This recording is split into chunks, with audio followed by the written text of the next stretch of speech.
আপনি কোথা থেকে শুরু করতে চান আপনার জীবনের গল্প? আমি শুরু করতে চাই একবারে ছোটবেলা থেকে। জি, শুরু করুন। আমি ছোটবেলা হঠাৎ করে একদিন আমার বাবা মা দুজনে হঠাৎ করে ঝরগা লাগে। ঝরগা লাগার পরে দেখা যায় এমন ঝরগাই লাগে যে ওইখান থেকে মারামারি শুরু হয়ে যায় তাদের দুজনের ভিতর। আপনি একটু বলবেন যে আপনার বাড়ি কোথায় ছিল? বাড়ি ছিল জামালপুর। জামালপুরে। জি, জামালপুরের কোন গ্রামে আপনারা থাকতেন? জামালপুর দিকপাইট। ধিকপাইট। ধিকপাইট গ্রামে। আর উপজেলা? উপজেলা সঠিক আমার এত মনে নাই, তা আমার মায় বলতে পারে। আচ্ছা, ওখানে আপনি কত বছর পর্যন্ত ছিলেন? কি বাড়িতে? হ্যাঁ, ওই গ্রামের বাড়িতে। গ্রামের বাড়িতে 5 বছর পর্যন্ত ছিলাম। মানে যখন আপনি স্কুলে পড়েন না, ওই এত ছোট। হ্যাঁ, একটু স্বাভাবিক, হয়তো মনে না থাকাটাই স্বাভাবিক। আচ্ছা, ঠিক আছে। তারপর আপনি দেখলেন যে আপনার বাবা মা খুব ঝগড়া করছে। পরে ওই জায়গা থেকে মারামারি হয়ে যায়। মারামারি হওয়ার পরে নানার বাড়ি মা চ্যানেলটি সাবস্ক্রাইব করে পাশে থাকুন। নানা ওইখান থেকে ধন্যবাদ। নিয়ে ঢাকা চলে আসে। আচ্ছা আচ্ছা। ঢাকা চলে আসে আমার মা, আমার বড় ভাই, ছোট বোন, আমরা 2 ভাই বোন জমক, মোট আমরা 4 জন। আমাদের 4 জনকে নিয়ে মা চলে আসে ঢাকা। ঢাকা চলে আসার পরে তখন সকালে রওনা দেয়, সন্ধ্যা হয়ে যায় আস্তে আস্তে।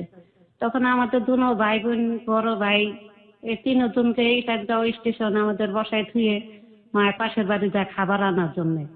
তো তোমরা এখানে বসো, আমি কিছু দেখি ব্যবস্থা করে আনতে পারি কিনা। তা তখন ওই জায়গা থেকে আমার ছোট ভাই হঠাৎ করে পানি চায় 1 গ্লাস। তাও ওর জন্য আমি পানি আনতে যাই এক বাসায়। যে বাসায় আমি পানি আনতে যাই ওইখানে আমার আটকায় ফেলা তারা। পানি চায়, পানি চাওয়ার পরে তারা আটকায় ফেলা। এটা কোন স্টেশনের কথা বলছেন আপনি? এটা তেজগাঁও স্টেশনে ছিলাম, কিন্তু যে বাসাটা আমার আটকায় সেটা হচ্ছে ফার্ম গেট। আচ্ছা, ঠিক আছে, হ্যাঁ বলেন। তারপর পরে ওই বাসা থেকে পানি আনতে গেলে আটকায় ফেলে। তখন আমার ভাই আবার কতক্ষণ পরে কানতে কানতে ওই বাসায় আমার খুঁজে বাইক করে। বাইক করার পরে আমার ভাইয়েরও আটকায় ফেলা ওইখানে। কিন্তু আমরা 2 ভাই বোন জমক ছিলাম। ওর নাম হাসমত, আমার নাম তারাবানু। একই দিনে জন্ম, 8 পিস। আমি বড়, ও ছোট। আপনারা জমজ ছিলেন? হ্যাঁ। পরে ভাইয়ের 2 জনরে আটকানোর পরে তখন আবার পিস দিয়ে আমার মা, নানা, ভাইয়ের সবাই মানে খোঁজ করতে নামে।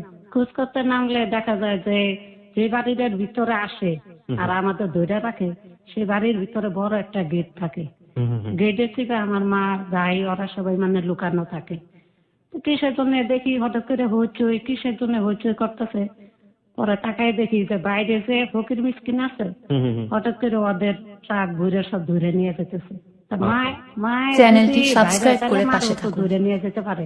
ধন্যবাদ। সেই ভয়ে মা গেটে চিপায় লুকানো থাকে। ট্রাকটা চলে যায়। চলে যাওয়ার পরে ওরা সবাই বাইরেই আসে। আমরা দেখে কান্দাকাটি করে চিৎকার পারি। তখন মা ছুটে আসে। আসার পরে আমাদের নেওয়ার জন্য অনেক কান্দাকাটি করে যে তাদের যদি ভুল হয়ে থাকে মাফ করে দেন, তাদের ছাইড়ে দেন। তখন তারা ছাড়ে না। তারা বলে কি, দেখো তোমার ছেলে নিয়ে এত দূরে থেকে নিয়ে আসতো, খাওয়ানোর অভাবে তারা মারাও যাইতে পারে।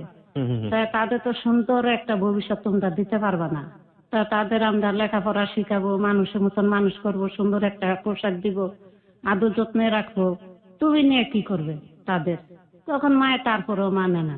ট্রাকের ব্যাপারটা আমি বুঝলাম না। ট্রাকে কি হয়েছে? মানে ট্রাকে তখন যত ফকির মিসকিন ছিল তখন নাকি সবার ধরে ধরে নিয়ে যাচ্ছিল কোথায়? আচ্ছা, আর কত সালের কাহিনী মনে আছে আপনার কাছে? এটা গন্ডগোলের 2 বছর। গন্ডগোলের 2 বছর, তার মানে হচ্ছে মুক্তিযুদ্ধের পরের সময় 1974 সালের কাহিনীর কথা আপনি বলছেন। ওকে, 1974 সালের কাহিনী মানে মুক্তিযুদ্ধের 2 বছর পরের সময়।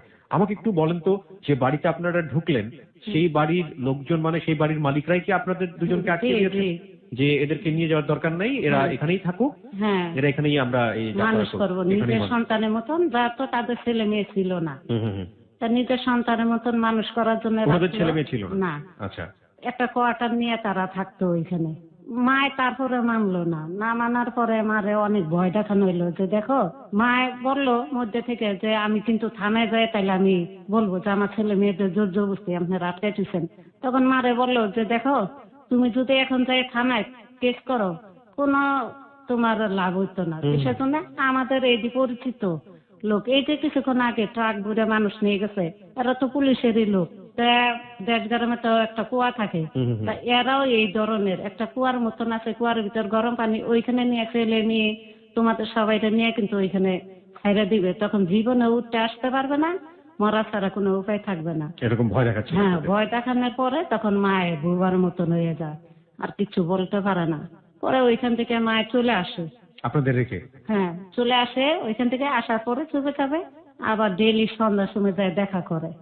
আপনারা মোট ভাই বোন ছিলেন কয়জন? 4 জন। 4 জনের মধ্যে 2 জনকে ধরে ফেলেছে, আর বাকি 2 জন কোথায় গেল তাহলে? 2 জন, একজন কুলে, তার নাম সূর্যবানু, বড় ভাইয়ের নাম কেশমত, আমার মার কাছেই থাকে। না, আপনাদের যে 2 জন ছিল টুইন, মানে আপনারা যমজ ছিলেন, সে 2 জনকে বাড়িওয়ালা আটকে দিয়েছে, তাই তো? হ্যাঁ, আর সে তো বড়। বড় বয়স কত বছর ছিল তখন? ছিল তার 20-25 বছর। ও কি করলো সেই মুহূর্তে? তখন ওনাকে কি সাথে করে নিয়ে আসছিল নাকি ওনার গ্রামের বাড়ি ছিল? না, ওর সাথে নিয়ে আসছিল। তা ও তো গ্রাম অঞ্চলের ছেলে, সেরকম খুব একটা জ্ঞান ছিল না, সে কোনো প্রতিবাদ করে না, কিছু বলে নাই। আর ছোট বোনটা সে ছিল কুলে, 1.5 বছরের ছোট বোনটা। পরে ওই জায়গা থেকেই তখন মা কি করবে, পরে চলে যায় সন্ধ্যার দিকে, ডেইলি চুপে চাপে এসে আমাদের সাথে দেখা করে। আমাকে আরেকটু বলেন, কারণ আমি একটু আমাদের শ্রোতাদের সন্দেহ দূর করার জন্য বিষয়টা একটু পরিষ্কার করতে চাই। আপনার মা যে ঢাকা শহরে আসলো, উনি কি আগে থেকেই ঠিক করে রেখেছিলেন যে উনি কোথায় থাকবেন, কি করবেন না করবেন, এরকম ঠিক ছিল? হঠাৎ করে চলে আসে। মানে ঢাকা শহরে যাচ্ছি তো যাচ্ছি, যা থাকে কপালে সেখানে কি যায় হবে, এই মানে মারামারি মায়ের খাওয়াচ্ছে, তার চেয়ে আমি দূরেই চলে যাই, এই উদ্দেশ্যে হয়তো মা চলে আসছে। আচ্ছা আচ্ছা আচ্ছা। বাবার কাছ থেকে মায়ের ভয়ে চলে আসতে ঢাকায়। তা ওই জায়গা থেকে দেখ মা চুপে চাপে দেখা করতো, আর বলতো কি যে মা কোনো খাবার আছে? খাবারের তখন অভাব ছিল, আর আমাদের জন্য আমাদের ছেড়ে মানে বাড়িতেও চলে যেতে পারতো না, তাই এইখানেই থাকতো, মায়ের কারণে স্টেশনে থাকতো, আর সন্ধ্যা হলে আমাদের কাছে এসে খাবার চাইতো। তখন আমি খুব একটা বুঝতাম না, তা খাবার দিব কই থেকে? তখন বলতো ভাতের মার আছে? তখন বলতাম হ্যাঁ আছে। পাগর থেকে ভাতের মার আইনা দিতাম। এরকম দেওয়ার পরে 1 দিন 2 দিন যেতে যেতে হঠাৎ করে একদিন দেখা হয়ে যায়। যে বাড়ির মালিককে আমাদের আটকাইতে হয় সে দেখে ফেলা। দেখার পরে তখন বলে, দেখো তুমি কান্দাকাটি করো না, তুমি তার বাড়ি চলে যাও, প্রত্যেক মাসে আসা একবার করে দেখা করো, ছেলে মেয়েদের বাড়ি থেকে ঘুরে আনো। যদি না ঘুরে আনো তা তো তারা বাড়ি ঘর চিনবে না, কেউ চিনবে না। আচ্ছা। হ্যাঁ, তারা আশা দিল, আর মাসে মাসে কিছু টাকা পয়সা নিয়ে যায়। এই ধরনের কথাবার্তা বলার পরে তখন মায়ের তারপরও কান্দাকাটি করে, কিছুতেই তারাই করতে পারে না। কি করবে? তখন বলে ঠিক আছে, তোমার একটা ঠিকানা দিই, তোমার যে ছেলে, আমার মা তোমার ছেলেটাকে চাইছে, তার মার আবার মানে যে আমারে রাখছে তার মার বাড়ি যেমন ফার্ম গেটের ভিতরে, রোডের এই পারে আমি, ওই পারে আমার ভাই নানির বাসা থাকে। তা ওই বাসায় আমার ভাইয়ের নিয়ে দিয়ে আসলো, বললো কি তুমি যদি দেখা করতে চাও তাহলে এইখানে এসে তুমি যোগাযোগ করবা, এইখানে এসে তুমি। মানে আপনার যমজ ভাইটাকে দিয়ে আসলো? হ্যাঁ, দিয়ে আসলো, আর জায়গাটা চিনিয়ে দিল। আমরা এই জায়গা নাও থাকতে পারি, কতদিন পরে চলে যেতে পারি জায়গা চেঞ্জ করে। তারপরে মায়ের শুনে জায়গা দেখে পরে চলে যায় বাড়িতে। বাড়িতে চলে যাওয়ার পরে তখন আর আমার সাথে আর মার সাথে দেখা হয় না। ঠিকই তারা 1 মাস পরে বাসা পাল্টায় গুলশান চলে যায়। ওইখানেই থাকি। ওই জায়গা থাকার পরে 1টা বছর বেশ ভালোই আমার জীবনটা কাটে। তারা নতুন নতুন পোশাক এনে দেয়, স্কুলে ভর্তি করাই দিল, তারপরে ভালো ভালো খাবার দিল। আপনার ওই ভদ্র মহিলা এবং ভদ্র মহোদয়ের কোনো সন্তান ছিল না? মানে ছিল না। আপনাকে কি সন্তানের মতোই যত্ন করতো? হ্যাঁ, তখন মানে খুবই আদর করতো, এমন আদর করতো যে আমার মার কাছে আমি এরকম আদর পাইনি, খুবই আদর করতো। তো অনেক খুশি ছিলাম। তো ওই জায়গা থেকেই হঠাৎ করে মানে একদিন তার এক ছেলে হয়। ছেলে হয়? হ্যাঁ, ছেলে হয় প্রথম। ছেলেটা হওয়ার পরে তার বোন আসে বাড়ি থেকে দেখার জন্য, বোন আসে, মাদার বোনটা। তাদের আবার একটু সমস্যা ছিল টাকা পয়সা দিক দিয়ে। তখন সে বলল, দেখো পরে মেয়েরে তো লেখাপড়া শিখাই কোনো লাভ নাই, তাতে যদি আমার ছেলে মেয়েরে শিখাও তো ভবিষ্যতে বলতে পারবে যে না আমার খালার উছিলাতে আজকে আমরা লেখাপড়া শিখতে পারছি। একথা বলে তখন আমার লেখাপড়া বন্ধ করে দেয়, আমার কাজে লাগাই দেওয়া হয়, বই খাতা ছিঁড়ে ফালাই দেয়। পরে ওইখান থেকে আমি কাজ করতে থাকি টুকটাক। আমারে ঘর গুছাইতে দিল, ঘর ঝাড়ু দিতে দিল, তারপরে ঘরের ভিতরে অনেক ফুলের টব ছিল, মানে সব পাতা। এই পাতাগুলো ডেইলি আমার কাজ ছিল, সকালে বিকালে একটা একটা করে পাতা মোছা। পাতার ভিতরে বালু থাকলে তাইলে তো আমার অবস্থা খারাপ আছে। সে হাতে আবার দেখতো ভালো লাগে কিনা, জুতা পরিষ্কার করতে দিত, তাদের দাঁত ব্রাশ করা, টুথপেস্ট লাগাই সামনে দেওয়া, নাস্তা আগায় দেওয়া, এই ধরনের কাজ আমার ভাগ করে দেওয়া হলো। এগুলো আপনাকে আগে করাতো না, না। ছেলে হওয়ার পরে আপনাকে এগুলো হ্যাঁ। করতে বললো? আর নিচে থেকে দোতলায় আমার বললো যে তুমি দুপুর হলে আমাদের খাবারটা উপরে দিয়ে আসবা, খাওয়া শেষে আবার নিচে নিয়ে আসবা। ওনারা কি বড় লোক ছিল? হ্যাঁ, মোটামুটি বড় লোক ছিল। তা ও ছিল না। ভদ্রলোক কি করতেন যে বাড়িতে আপনি সে ছিলেন? ফুটি ফিল্মের দোকান ছিল মতিঝিল, এর দূর জানি, কিন্তু আরো ব্যবসা আছে, কিন্তু সেটা আমি সঠিক আপনি জানি জানেন না। না, ওকে ঠিক আছে। হ্যাঁ, যাই হোক, এখন বর্তমানে 7 বাড়ির মালিক সে। 7টা? হ্যাঁ, মানে 7টা বাড়ির। হ্যাঁ, 7টা বাড়ির মালিক। ওকে। 7টা বাড়ির মালিক। গুলশানে আছে পাশাপাশি 2 বাড়ি, উত্তরা আছে 2 বাড়ি, চিটাগাং আছে 2 বাড়ি, আরো একটা আছে। মাশাআল্লাহ, এত বড় কি করবে? অনেক, সেটা আমাদের মানে ঠিক না। আমাদের নেওয়ার পরে প্রচুর। আমি একটু শ্রোতাদেরকে একটু অ্যাড্রেস করছি যে গল্পটা আমরা শুনলাম। আমি একটু 1 মিনিট একটু সামারি বলতে চাই। গ্রামের হতদরিদ্র নিদারুণ একটি পরিবার, 74 সালের কাহিনী আমরা শুনছি। সেই সময় আমরা জানি যে বাংলাদেশ সদ্য মুক্তিযুদ্ধ থেকে স্বাধীন হওয়া একটা দেশ, এবং সেই সময়ে আপনারা যদি আমাদের পত্রপত্রিকা দেখে থাকেন এবং আপনারা যদি এরকম দেখে থাকেন যে বঙ্গবন্ধু, আমাদের জাতির জনক বঙ্গবন্ধুর বেশ কিছু সাক্ষাৎকার আছে, আপনারা ইউটিউবে গেলেও পাবেন এটা, যে ওই সময়টাতে উনি দেশ নিয়ে বিদেশিদের কাছে যে কথাটা বলছেন যে আমাদের কিন্তু সবগুলো ওপেন করা আছে, ওপেন পলিসিতে, আপনারা যদি কেউ চান আমাদেরকে হেল্প করতে পারেন, আমরা কোনো কিছু হাইড করছি না। আমি অনেকগুলো ইউটিউবে এরকম একটা ভিডিও দেখেছি। আমরা ওই সময়টাতে ইকোনমিক ভাবে প্রচন্ড পর্যদুস্ত একটা দেশ, এটাই হওয়া স্বাভাবিক। 9 মাসের ভয়ঙ্কর প্রলয়ঙ্করী যুদ্ধ হওয়ার পর একটা দেশের অর্থনীতি ঘুরে দাঁড়াতে সময় লাগে। আমরা সেই সময় একটা দুর্ভিক্ষের মধ্য দিয়ে যাচ্ছিলাম, খাবার দাবারের যথেষ্ট অভাব ছিল। আমরা জানি যে এরকম বিদেশ থেকে কম্বল এসছে, সেই কম্বলগুলো টুকরো টুকরো করে বিক্রি হয়েছে, এবং যা হয় আর কি, যেখানে দারিদ্র থাকবে সেখানে দুর্নীতি থাকবে, এটাই স্বাভাবিক। তো এরকম একটি সময়ে গ্রামীণ একটা পরিবার গ্রাম থেকে উঠে এসছে এবং এসে তারা শহরে এসছে কোনো একটা ভালো আশ্রয়ের জন্য বা কাজের জন্য। সেই সময়টাতে একটা শহুরে পরিবার তাদেরকে এক ধরনের অন্যায়ভাবে হোক বা তাদের মনোবাসনা পূরণ করবার জন্যই হোক না কেন, পরিবার থেকে বিচ্ছিন্ন করে ফেলেছে। এবং তারাবানু আর তারাবানুর সাথে যে ভাইটি ছিল, যমজ ভাই, নামটি কি বলছিলেন? হাসমতকে নিয়ে নিয়েছে একটি পরিবার। এবং তারাবানুর জীবন কাহিনীতে আমরা যেটা দেখতে পাচ্ছি, তারাবানু প্রথম দিকে তাদের কাছে সন্তানের মতো ছিল, কিন্তু ওই পরিবারে পরবর্তীতে একটা সন্তান আসার পরে তারাবানুর সাথে যেটা আচরণটা করা হচ্ছে, ধীরে ধীরে আমরা দেখছি তার উপরে কিছু কাজ চাপিয়ে দেওয়া হচ্ছে। আপনার তখন বয়স কত? তখন 6 বছর চলে। 6 বছর চলতেছে। আচ্ছা, তারপর? কিন্তু বাসাটা পাল্টায় গুলশানে আসার আগে দিয়ে আরেকটা কাহিনী গেছে। যেমন ওই যে আমার ছোট বোনটা, সে যে ডেলি বাপের ফ্যান আমার মায়ের নিয়ে আমার ছোট বোনটারে খাওয়াইতো, নিজেরা খাইতো। ওরা হঠাৎ করে একদিন দেখা গেল কি যে আমার ছোট বোনটা শোলে, সারা শোলে মানে পানি চলে আসে। এই ফ্যান খাইতে খেতে পানি আসার পরে সে মারা যায়। সে মারা যায়, তখন আমার নানারে মায় দিয়ে। আপনার মা কই থাকতো তখন? স্টেশনেই থাকতো। ওই স্টেশনেই থাকতো? হ্যাঁ, আমাদের জন্য অপেক্ষা করতো যে দেখি ওদের নিতে পারি, কোন রকম যদি লুকাইও ওদের নিয়ে যেতে পারি বাড়িতে, সেই আশা সে বাড়ি যায় না, ওখানে থাকতো। ওইখানে থাকতো, স্টেশনে কাটাইতো। তারপরে এইভাবে করে ভাতের ফ্যান খাওয়াইতে খাওয়াইতে পানি চলে আসার পরে বোনটা মারা যায়। তখন আমার নানারে দিয়ে খবর পাঠায় যে ওরে একটু ডাক দিয়ে আনো, সে দেখা একটু দেখে যায়। ভাতের ফ্যানটা আপনাদের কাছ থেকে নিত? হ্যাঁ, আমার কাছ থেকেই নিত, আমি নিজেই দিতাম ভাতের ফ্যানটা। পরে আমরা ছাড়ে না, বাসায় এসে বলে, তখন তারা ছাড়তে চায় না। তখন বলে ঠিক আছে, বিশ্বাস যদি না করেন সাথে কেউরে দিয়ে দেন, যাই এক নজর দেখে আসুক। পরে নিজেরাই আমার সাথে নিয়ে যায়, নিয়ে দেখায় আনে। বাসা পরে চলে আসি, ওইখান থেকেই মানে ওই যে বাইরে ওই বাসা দিয়ে আসে, মারে পরিচয় করায় দিয়ে পরে মারে বিদায় দেয়, মায় চলে যায়। আর মার সাথে আমার দেখা হয় না, তখন তো গুলশানে চলে আসি। তো ওইখানে আসার পরে এই কাজ করতে করতে হঠাৎ করে একদিন আমার বললো কি যে দোতলায় তুই দুপুরে ভাতটা আমাদের তুই দিয়ে আসবি, যতক্ষণ পর্যন্ত খাবার না হবে ততক্ষণ পর্যন্ত পাশে তুই দাঁড়ায় থাকবি। তো তখন তাদের খাবার দিয়ে আসতে গেলাম। খাবারের পরে শেষে আমি থালবাড়ি ওইটা নিয়ে আসলাম। তা কাজের যে মহিলা ছিল আসে দুপুরের দিকে ঝাড়ু দিত, ঘর বসতো, তা সে সিঁড়িতে বসছে, আমি খেয়াল করি নাই ভিজা ছিল। পিছলা খেয়ে আমি নিচে পড়ে যাই, কাছের থাল নিয়ে, ভাতের থাল 6টা নিয়ে পড়ে যাই, একটা থাল ভাঙে যায় এই জায়গা থেকে। তখন এই দেওয়ালের সাথে আমার টাইনে নিয়ে গেল, এইখানে আসি, তোর মন কই থাকে, কাজের দিকে কি মন বসে না, ঠিক মতন কাজ করতে পারোস না বলে আমার ওইখানে নিয়ে যায়। নিয়ে তখন আমার হাত এভাবে করে বান্ধার পরে তখন ওই কাজ ভাঙ্গা দিয়ে তখন আমার হাত কাটতে দেওয়া জায়গা জায়গা চির করে হাত কাটতে দেয়। ওই যে কাজগুলো? হ্যাঁ, মানে আমি থাল ভাঙলাম কিসের জন্য? হাত কাটতে দেওয়ার পরে তখন কাটার অবস্থার উপর দিয়ে আবার মরিচ মাইকে দেয়, লবণ মাইকে দেয়। তো আমি তখন আর সহ্য করতে পারি না, তখন বলি আপনি আমার ধর্মের মা লাগেন, আমার সাইডে দেন, নাহলে আমার মার কাছে আপনি আমার দিয়ে দেন, তা আমার জানে মাইরেন না। এইবার তো আমি সহ্য করতে পারতেছি না।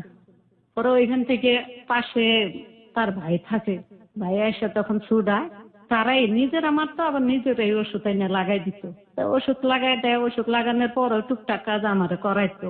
আবার ফিরে গাছের পাতা যে বললাম, সকালে ঘুমে থেকে মানে আজানের আগে আমার উঠা লাগতো, টাইম দিয়ে দিছিল, আজানের আগে দিয়ে তুই উঠবি ঘুমে থেকে ডেইলি। উঠে এই পাতা মুছবি, জুতা পালিশ করবি, গজারু দিবি, ঘর মুছবি, কার্পেট পরিষ্কার করবি, টাইম টুক আমার দিয়ে দিত। তাই এই কাজ করার পরে তাই আগে উঠে আমি পাতা মুছতাম, মুছে তো এই টুকটাক কাজ সব শেষ করতাম। শেষ করার পরে আইসা দেখতো গাছে কোনো পাতায় ময়লা লাগে কিনা, তাতে দেখতো কি একটু বালুর মতন লাগে। এই পোলাপানের বেল ছিল আলনার ভিতরে সাজানো, এই বেলটা নিয়ে মানে ইচ্ছা মতন মারলো, আমারে চাবুকের মতন বাইরে নিয়ে শুরু করলো। বাড়ির ঠেলা আমার এই কপালে এখনো চিহ্ন আছে, কাটে গেল, আর মাথায় 2 জায়গা কাটলো। তখন আমি বললাম যে দেখেন আমি মুছছি ঠিকই। কে মারছে, মানে মারলো কে? ওই বাড়ির মালিকে।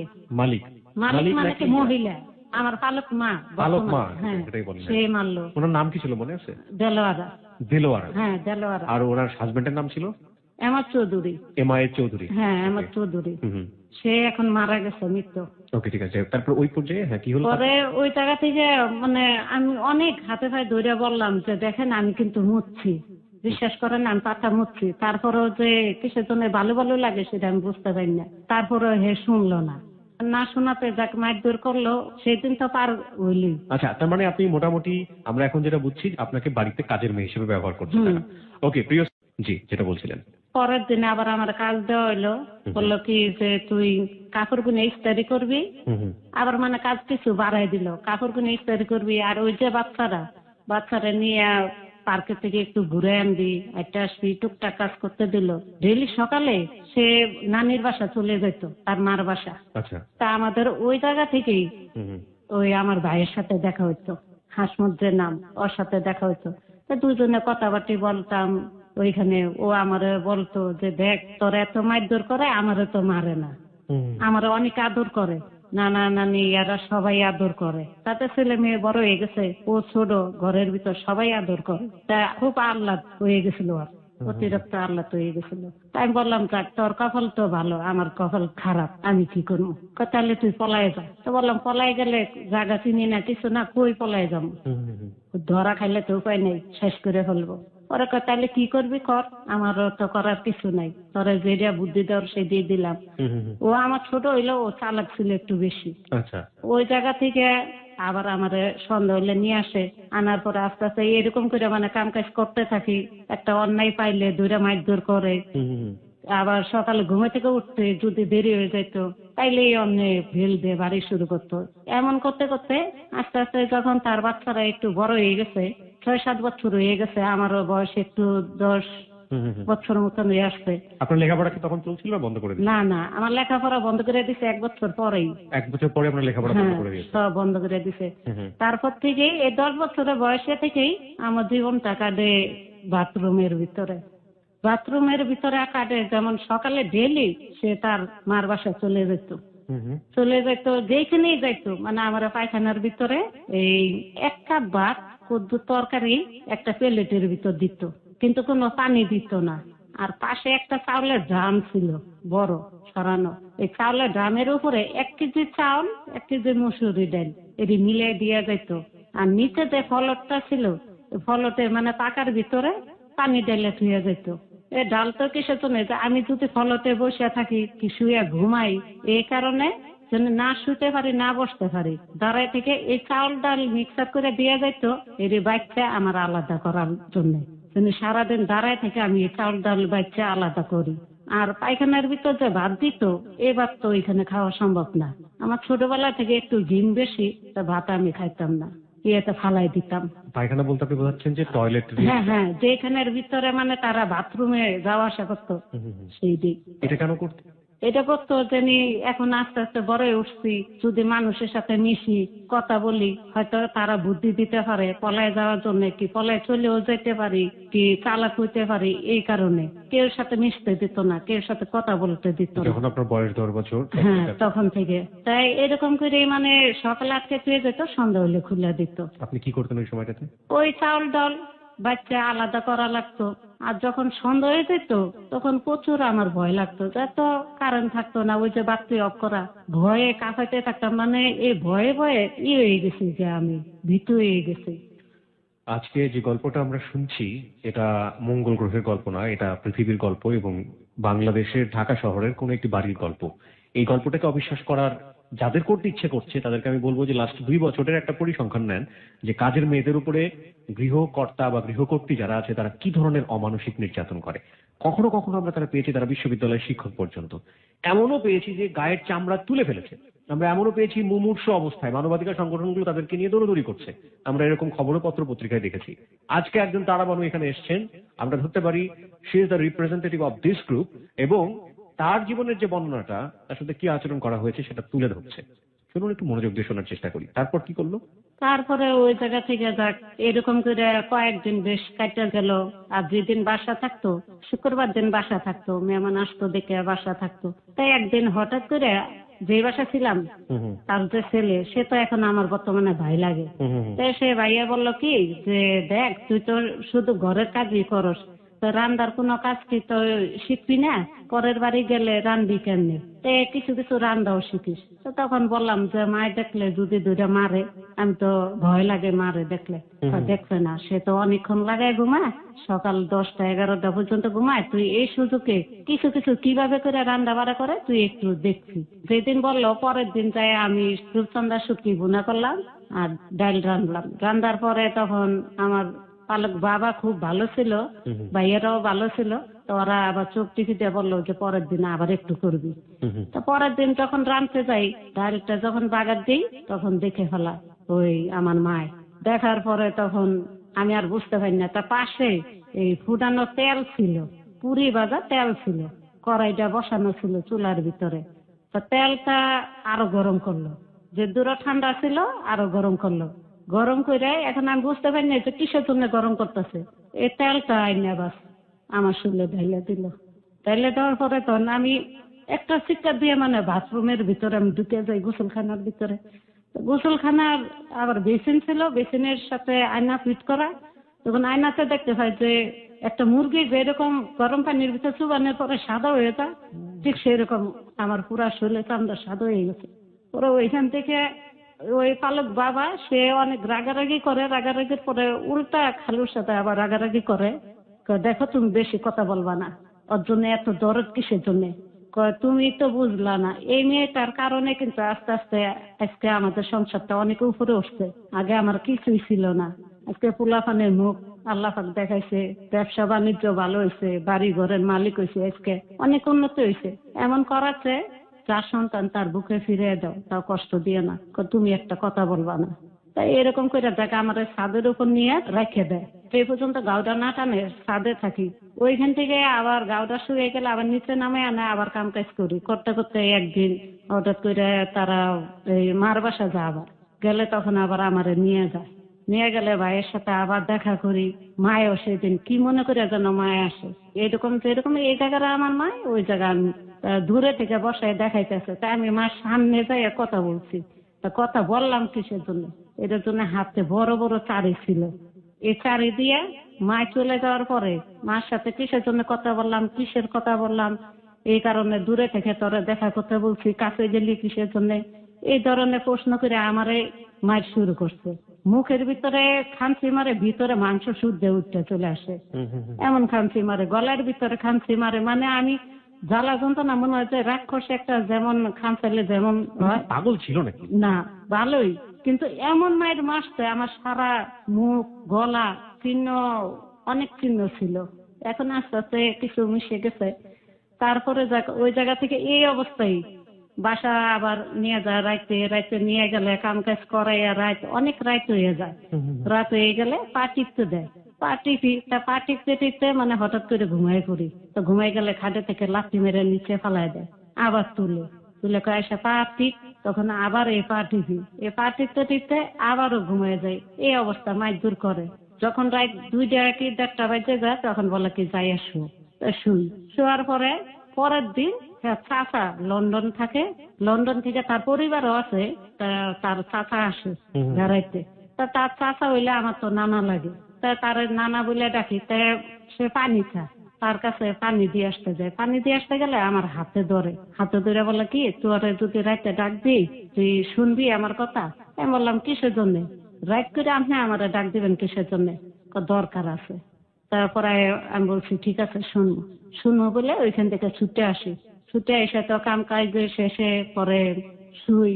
আর শোয়ার আগে দিয়ে একটা বুড়ি থাকে, ওই কাজের মহিলা, তারে নানি বলে ডাকি, খুব ভালো। তার কাছে তখন বলি ঘটনাটা খুলে যে এই বলছে আমারে, তুই বুঝবি না, তাহলে আজকে থেকে তোর বিছনায় আমি শুমু, তুই আমার বিছনায় থাকবি, বদল করে শুই। তারপর মাথা ঢেকে শুবি, বদলা রেখে শুবি না। তো তখন সে নানি একটা ছুরি নিয়ে আবার শুয়ে থাকে, আর আমি নানির বিছনায় যাই শুয়ে থাকি। পরে অর্ধেক রাত হইলে মানে নিশি রাইতে কয়টার সময় যেন আইসে আস্তে আস্তে করে আগে কাপড় উঠায়, মানে খেতারা আলগি দেওয়ার পরে নানি কয় কে, আমি কিন্তু শুনতে পারতাছি সবই। পরে কয় আমি পাড়া বানুরে খুঁজি, এক গ্লাস পানি চাই।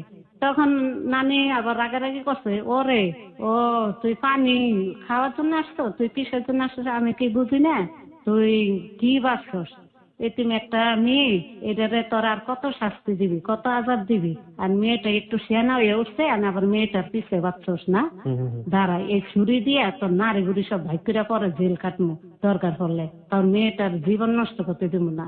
পরে সে চলে যাওয়ার পরে সকালে পরে আমি মার কাছে বলি কাহিনী খুললে, মায়া আবার চাচারে জিজ্ঞেস করলে সে কি যেন উল্টা পাল্টা কথা বলার পরে সে করলো কি আমার চুলের মধ্যে ধুইরা টাইনে গোসলখানায় নিয়ে গেলে উইল পাউডার বালতির ভিতরে গুলাইয়া পরে পাকার ভিতরে সব ছাইরা দেয়, আরো উইল পাউডার ছিটাইয়া পরে আমার এই পাশে থেকে ধাক্কা দেয়, আমি ওই পাশে যেয়ে পড়ি বেসিনের উপরে, আবার ওই পাশে থেকে ধাক্কা দিলে এই পাশে এসে পড়ি। এমন করতে করতে এখনো পর্যন্ত আমার এই যে দাঁত দিনে সব মানে কাঁচা দাঁত লইরা যায়, উলুট পালট হয়ে যায়। এখন পর্যন্ত আমি সেই ব্যথায় আমি ঠিক মতন মানে ধরতে পারি নাই দেখে আজকে আমার দাঁত গুনে দেখা তারা এখনো। তো এরকম অত্যাচার তার ভিতরেও মানে এই যে আমি শিয়ানা হয়ে উঠছি তখন, হ্যাঁ মোটামুটি হ্যাঁ। হ্যার যে ভাই শিয়ানা ভাই তার ছেলে তাদের সামনে আমার উলঙ্গ করে ফেলছে, উলঙ্গ করে তাদের সামনে আমার এরকম ইজ্জত কি করে আমার এরকম মারধর করছে। এটা কি সম্ভব? একটা নারী এরকম নারীর জীবন নিয়ে খেলা করতে পারে? তারই তো সন্তানের মতন, তারে তো আমি মার মতনই জানছি, তারপরে তাদের সামনে এরকম উলঙ্গ করে এই মারছে ভালো কথা, কিন্তু এভাবে করে তো মারার উচিত না। ওরে যাকে ওই জায়গা থেকে আমার মুখের কথা কেউ বিশ্বাস করে না। তার আবার একটা ভাতিজা ছিল, সেই ভাতিজা আবার আমার পিছিয়ে বাজলো, তার কথা শুনি না দেখে কাজের আবার আরেকটা মেয়ে ছিল ফুলবানো নাম, ওর সাথে কেন জানি ভাও হয়ে গেছে। তাই খারাপ একটা সম্পর্ক ছিল, আমি দেখে ফেলাই। তা আমার ধমকি দিল যে তুই যদি বলস তাইলে তোর খবর আছে। এই কথা বললে তখন আমি আর সহজে তখন আর কথাবার্তা বলি না, যে যাক ভয় দেখাই, এমনি তো মার খেতে খেতে এই পর্যন্ত অসহ্য হয়ে গেছি, থাক বলারই দরকার নেই। তারপরও সে কেন জানি কাজের মেয়েটার সাথে সম্পর্ক করে বাচ্চা হয়ে যায়। তখন এই টাকা চুরি করে বাচ্চা নষ্ট করতে নেয়, বাচ্চা ফালাই দিয়ে আসে। তা সেইটার খবরও আমি জানি, কিন্তু অত আমার প্রকাশ করতে দেয় না, বলতে দেয় না। তারপরও ওই যে মহিলা যে আছে কাজের মহিলা, তার কাছে একটু আওয়াজ দিই, সে যায় বলে তুই কত বড় সাহস, তুই ওই মহিলার কাছে বললি কে, তোর খবর আছে, তুই মনে রাখিস তোরে কি করি। তখন প্রত্যেক দিন রাইতে করতো কি, ছাদের উপরে যে সিঁড়িটা ছিল, দুতলা বাড়ি তো, ছাদের উপরে সিঁড়ি থেকে মানে ওইখানে বসে পেশাব করতো। এই পেশাবটা গড়ায় নিচে এসে জমতো। এরকম করে বহুত দিন গেছে, 20-25 দিন পর্যন্ত এরকম গেছে। এই পেশাব করতো সে, নাম দিত আমার, আমি নাকি ওই জায়গা থেকে পেশাব করছি, অথচ আমি জানি না। আরো পৌষ মাসে শীত ছিল, প্রচুর ঠান্ডা। এই বাড়ির যে মালিক আমার মা, সে করলো কি আমার ওই পেশাবের ভিতরে নিয়ে ঘাড় ধরে নিয়ে ওইখানে শুয়াইতো। আর ডেলি যেদিনই দেখতো পেশাব, আমরা ঘাড় ধরে আগে পেশাব খাওয়াই দিত, ধরে ডেলি আমার এই মুখ জোর করে আমার পেশাব খাওয়াইতো। কতদিন পর্যন্ত যে এরকম গেছে কোনো হিসাব নাই, মানে অসহ্য হয়ে গেছি। মুতের ভিতর পেশাব খাই, আবার মুতের ভিতর শুয়ে রাখতো। শীতে কাঁপাইতে থাকতাম, এত কাঁপাইতাম সে বলার বাইরে, ঘুম আসতো না। এরকম অশান্তি করতে করতে মানে অসুস্থ হয়ে গেছি। পরে পাশের বাড়ি এক দারোয়ান ছিল, তো তার ভাগ্নি আবার এই বাসায় কাজ করতো, আমাদের সাথে কাজ করতো। সেও মামা ডাকতো, আমিও মামা ডাকতাম। তা আমার গাছের খুব শখ, এখনো পশু পাখির গাছের অনেক শখ পালার। তার কাছ থেকে গাছের চারা নিই, কলা গাছের চারা নিয়ে তাদের দেওয়ালের সাথে আমাদের দেওয়ালটা, দেওয়ালের সামনে আমি লাগাই। আর আরো বিভিন্ন ধরনের গাছ লাগাই। তা এই গাছটা লাগাই তুই তো হেরা করে কি আবার পিকনিকে যায়। পিকনিকে যাওয়ার আগে দিয়ে আগের দিন ছাদের উপরে আমার কাপড়ের জন্য পারে কাপড় উঠাইতে যাই। এখন দেখি সে মামা, যারে মামা ডাকছি, সে একটা কচ্ছপটা সুন্দর করে সাবান দিয়ে গোসল করাইতেছে। গোসল করাইয়া একটা কাপড় দিয়ে মুছছে, একটা কাচের বাক্সের ভিতর সুন্দর করে তারে মানে ঘুম পাড়াইতেছে। এই দৃশ্য দেখে আমার কাছে খুব অবাক লাগলো। সেটা আমি দেখতেছি মনোযোগ দিয়া। তো দেখতেছে, আমার দেখছে সিঁড়ির উপর দাঁড়ায়, আমি এই দৃশ্য দেখি। আমি তা দেখলাম কেন, কিসের জন্য দেখলাম? আমার কাজের জন্য আমার দরকার হয়েছে ছাদে থেকে কাপড় আনা। আমি কাপড় নাই না, আমি এই দৃশ্য কিসের জন্য দেখলাম? আচ্ছা, নাহলে আমার অন্যায় হয়েছে, আমার ভুল আমি স্বীকার করি। তো এটার জন্য তো সে পারে না। ওইখান থেকে আমারে চুলের মুঠি ধইরা হেঁচড়া টাইনে উপরে নিয়ে যায়।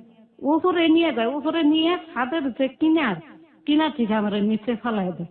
ও মাই গড। তো আমরা এই জায়গায় গল্পের একটা বিরতি নিতে চাই।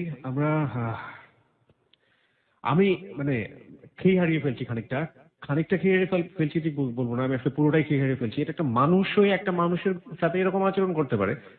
মানে আইয়ামে জাহিলিয়া যুগ বলে একটা ব্যাপার ছিল। সেই সময়টাতে কি ধরনের অত্যাচার হয়েছে আপনারা জানেন। আরবের মানুষ নারীদের প্রতি করতো।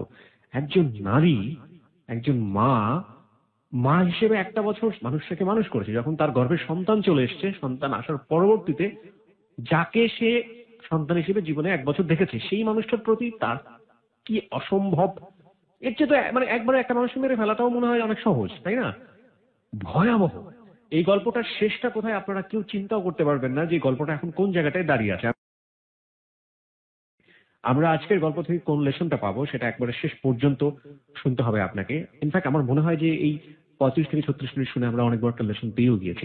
আমরা পত্র পত্রিকায় দেখি যে মাঝে মাঝে গৃহ পরিচারিকা যিনি থাকেন তার প্রতি কি পরিমাণ অত্যাচার করা হচ্ছে গৃহকর্ত্রী দ্বারা, কি ভয়াবহ রকমের নির্যাতন, তেল দিয়ে দেওয়া। এবং এরকমও দেখেছি যে একটা মানুষ বের হয়েছে, এরকম আমার পত্রিকায় আমার ছবিটা ভাসছে চোখের সামনে, যে মাথার চুল নেই ঠিক মতো, উস্কো খুস্কো, এবং খাবার দেওয়া হচ্ছে না ঠিক মতো, তাকাতে পারে না, মনে হচ্ছে এটা কি মানুষের বাচ্চা, কোথা থেকে বের হলো এটা। কি পরিমাণ ভয়াবহ নির্যাতন তাদের উপরে করা হয়। যে মানুষটা নির্যাতন করেন ওই মানুষটাকে যখন পাশাপাশি ফোকাস করা হয়, ওই মানুষটার চেহারা দেখে বোঝার কোনো উপায় থাকে না যে এই মানুষটাই তার মতো আরেকটা মানুষের প্রতি এই অমানবিক আচরণটুকু করেছে। আমরা সংবাদের বিরতির পরে ফিরে এসে বাকি গল্পটুকু শুনতে চাই যে আসলে কি হয়েছে। জীবনের গল্প যে জায়গাটায় দাঁড়িয়ে আছে সেখানে তারাবানু একজন কাজের মানুষ, কিন্তু তারাবানুর বয়স আজকে প্রায় 40-এর উপরে। এবং এই তারাবানু কিন্তু অন্য তারাবানু। এই তারাবানু কি, যেখানে ছিলাম তারাবানু, যে আপনি বলছিলেন আপনাকে ছাদ থেকে ফালায় দেওয়া হলো। হ্যাঁ, তারপর পরে ছাদের উপর থেকে ফালায় দেওয়ার পরে ওইখানে একটা পেয়ারা গাছ থাকে। পেয়ারা গাছের ডালটা ভাঙ্গা থাকে, ওই ডালের সাথে আমার জামার মানে ফিরে বাজ্যা থাকে। বাজ্যা থাকলে আমি ঝুলি, তখন আর পড়ি না। তা ওই জায়গা থেকে আবার ছুটে আনি না, চুলের মধ্যে ধুইটা, চুল বড় ছিল, হাতের সাথে পেঁয়াজ দিয়ে ছেঁচড়ে মানে উপরে তুলে ছেঁচড়ে আনে। পরে উপর থেকে আবার ফালাই দেওয়ার পরে বালুর উপরে যায় পড়ি। দ্বিতীয়বার আবার আনে, এরকম করে 3 বার ফালাই দেওয়ার পরে নাক মুখ দিয়ে যখন রক্ত ছিবে, তখন ওইখান থেকে আইনা আবার এই হাত মুখ ধুয়াইয়া ওষুধ পানি দিয়ে পরে বলে, এরকম ভুল কিসের জন্য করস? তোরে বারবার নিষেধ করছি, তুই কাপড় আনতে গেছ, তুই কাপড় নিয়ে চলে আসবি, তুই তামসা দেখলি কিসের জন্য? এটা আমার কারণে মনে হচ্ছে উনি প্রচন্ড মানসিক বিকারগ্রস্ত একজন মানুষ। অসুস্থ মানুষের মধ্যেও কিছু না কিছু মানসিক বিকারগ্রস্ত থাকে। আমার কারণে মনে হচ্ছে যে উনি সুস্থ নন। উনি সুস্থ হলে একজন মানুষের সাথে ধরনের আচরণ করতে পারেন না। ওকে, তারপরে এরকম করে মানে মারধর করে যাক সুস্থ করার পরে হঠাৎ করে একদিন ঈদ চলে আসে সামনে। ঈদের আগে দিয়ে আমাদের চিটান পাঠায় দেয় তার জালের বাসা। ওইখানে যায় বেশ কয়েকদিন থাকার পরে তারা ইন্ডিয়া যায় মার্কেট করতে। ওই জায়গা থেকে আমার জন্য কাপড় আনছে, চিটান থেকে আবার নিয়ে আসে। তারা আসার পরে আনার পরে ঈদের দিন তখন ইয়েতে যাই, নানির বাসা যাই বেড়াইতে, তার মার বাসা। গেলে আমাদের দুই ভাই বোনের দেখা হয়, অনেক খুশি। তা হঠাৎ করে কেন যেন আমার মায়ের যে আসে তার আর দেখে না। তা নানির যে ঘরটা ছিল আর বাথরুম ছিল, ঘরের পিছেই একটা নিম গাছ ছিল, বড় বট গাছের মতন, ওইটার পাশে বাথরুম। তাই আমি মনে করলাম কি যে মায়ের যখন আসতে কেউ দেখে নাই, এই সুযোগে মার সাথে দেখি আমি যত আমার এই কাহিনীগুলো আছে মারের শৈলের সবকিছু আমি দেখামো, এটি তো দাগ আছে চিহ্ন, তাই এটি দেখামো এই উদ্দেশ্যে মার কাছে আমি ধরে যাই। তাই আমারে দেখাই, বলি আমার শিগগিরই এই জায়গা থেকে আমারে নিয়ে যাও, যেমনি পারো সামনে নিয়ে যাও, যদি না নাও তাহলে এই মেয়ের মুখ আর জীবনও তুমি দেখবা নাই, এই শেষ দেখা। তখন এই কথাগুলো নানি বাথরুমে থাকে, বাথরুমের দেওয়ালের পিছেই কিন্তু আমরা দাঁড়ানো, আমরা খেয়াল করি না। তো এই কথাগুলো নানি শুনে, আর আমার মার একই কথা, তোর এখন আস্তে ধীরে আমি শুনছি তোর জন্য নাকি ছেলে দেখতেছে, এরা ভালো করে বিয়ে দিবে, তারপর গয়নাগাটি দিবে, তোরে খুব তো শান্তিতে থাকবি, সুখে থাকবি, শুধু শুধু আমার কাছে এসে তুই কি পাবি জীবনে, থাক। মায়াও বুঝতে চায় না, কিন্তু আমার কষ্ট কোন জায়গা যে আমার জীবন যাইতেছে চলে, অথচ মা এটা বুঝতেছে না আমার যে এত কষ্ট। আমি যে দেখাইলাম, বুঝাইলাম, তারপর সে বোঝার চেষ্টা করলো না। তা যাক, ওইখান থেকে পরে নানি বলে দেয়, বলে দেওয়ার পরে আমারে ডাক দেয়, যাওয়ার পরে মারে হাসি মুখে কিছু টাকা দিয়ে বিদায় দেয়। বিদায় দেওয়ার পরে সেই দিনও আমারে দূরে মারে, ঈদের দিন তাও আমারে ছাড় দেয় নাই, ঈদের দিন পর্যন্ত দূরে মারছে, ইচ্ছা মতন দূরে মারে। মারার পরে এই আমার ভাইয়ের সাথে সেই দিন দেখা হয়, এই শেষ দেখাই আমার ভাইয়ের সাথে দেখা হয়, কথাবার্তি হয়। ওই সন্ধ্যার দিকে নিয়ে যায় বাসায় ফিরে। তা বাসায় যাওয়ার পরে পরের দিন আমারে কাপড় ইস্ত্রি করতে দেয়। তার একটা সাদা শাড়ি ছিল, কাপড় ইস্ত্রি করতে দেয়। তা আমি বুঝতে পারি না, তা কাপড়টা এক জায়গা দিয়ে মানে একটু পুড়ে যায়, পুড়ে গেলে এখন পুড়লো কিসের জন্য, এটার জন্য মানে আমারে আবারও ওই যে দেওয়াল যে ছিল পোকা পোকা, এই দেওয়ালের সাথে আবার আমার হাত পা বাঁধে, বাঁধে তখন এই আতুরি গরম করে, আতুরি যে আছে ইট ভাঙে, এই আতুরি গরম করে। তখন মানে যে পর্যন্ত চিহ্ন আছে, এই জায়গা থেকে মাংস উঠে যায়, তখন লাগাই দেয় দুনো হাতে, হাত পুড়ে দেয়, ওই হাতুড়ি দিয়ে চাপ দিয়ে চাপ দিয়ে ধরে। তো এই জায়গা থেকে তো আতুরির সাথে গোস উঠিয়ে যায়। এখন এইটা আমি এই ছবিটা একটু তুলতে চাই, আপনারা একটু হোল্ড করেন, ছবিটা নিচ্ছি এবং এই ছবিটা আমি ফেসবুকে পোস্ট করব। আমি এই ছবিটা আপনাদের সবার দেখার জন্য একটু ধরেন দেখি।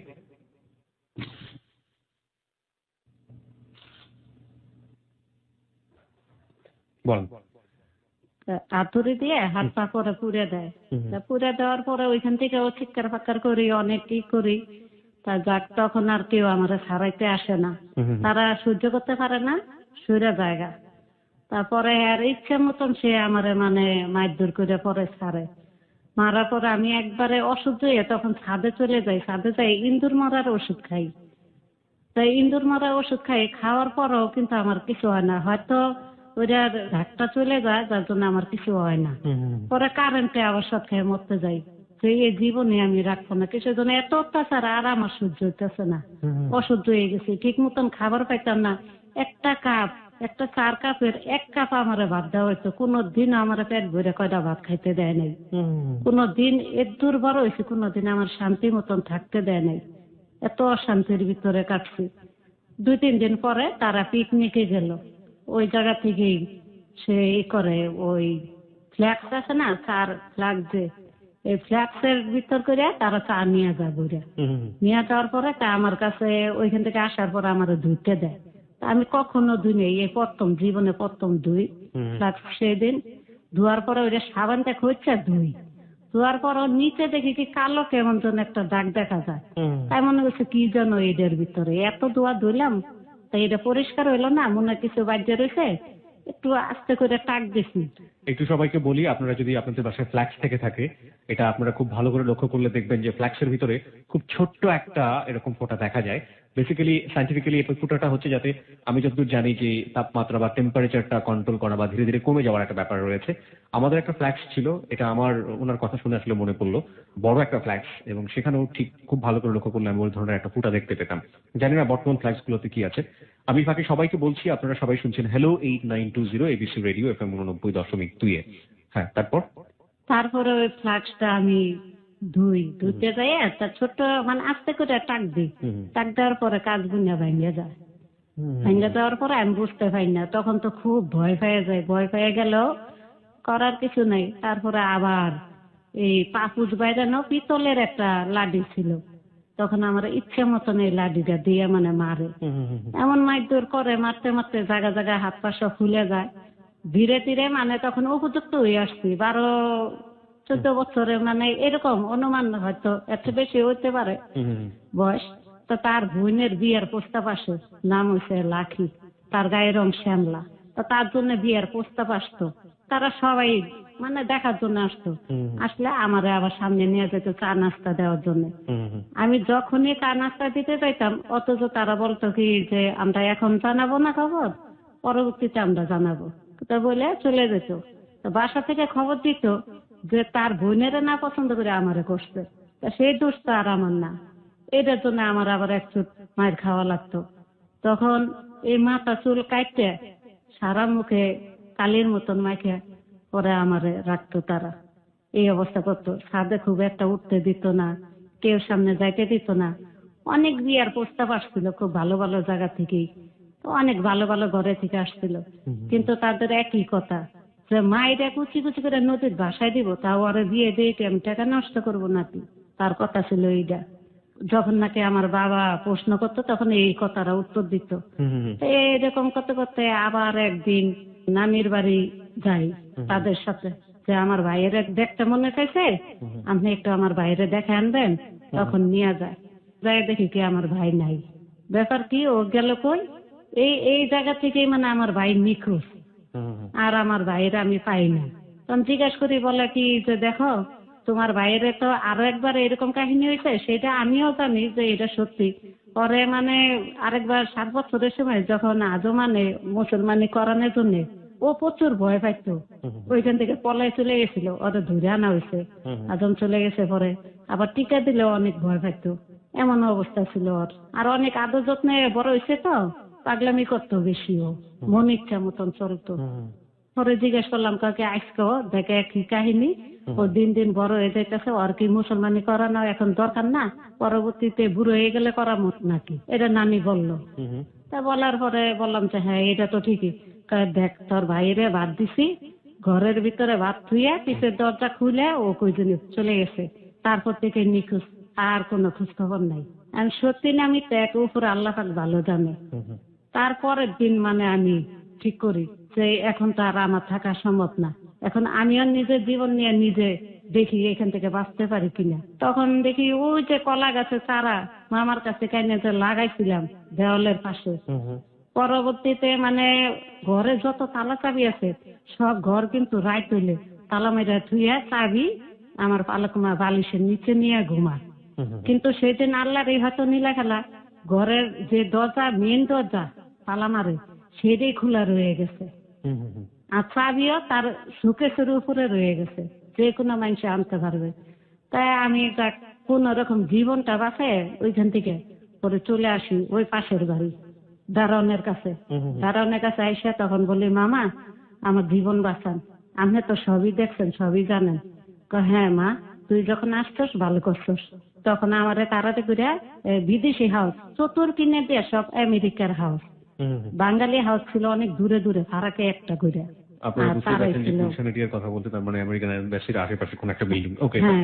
পরে ওই জায়গার ভিতরে ছিলাম, পাশাপাশি 2 বিল্ডিং এ একই রকম।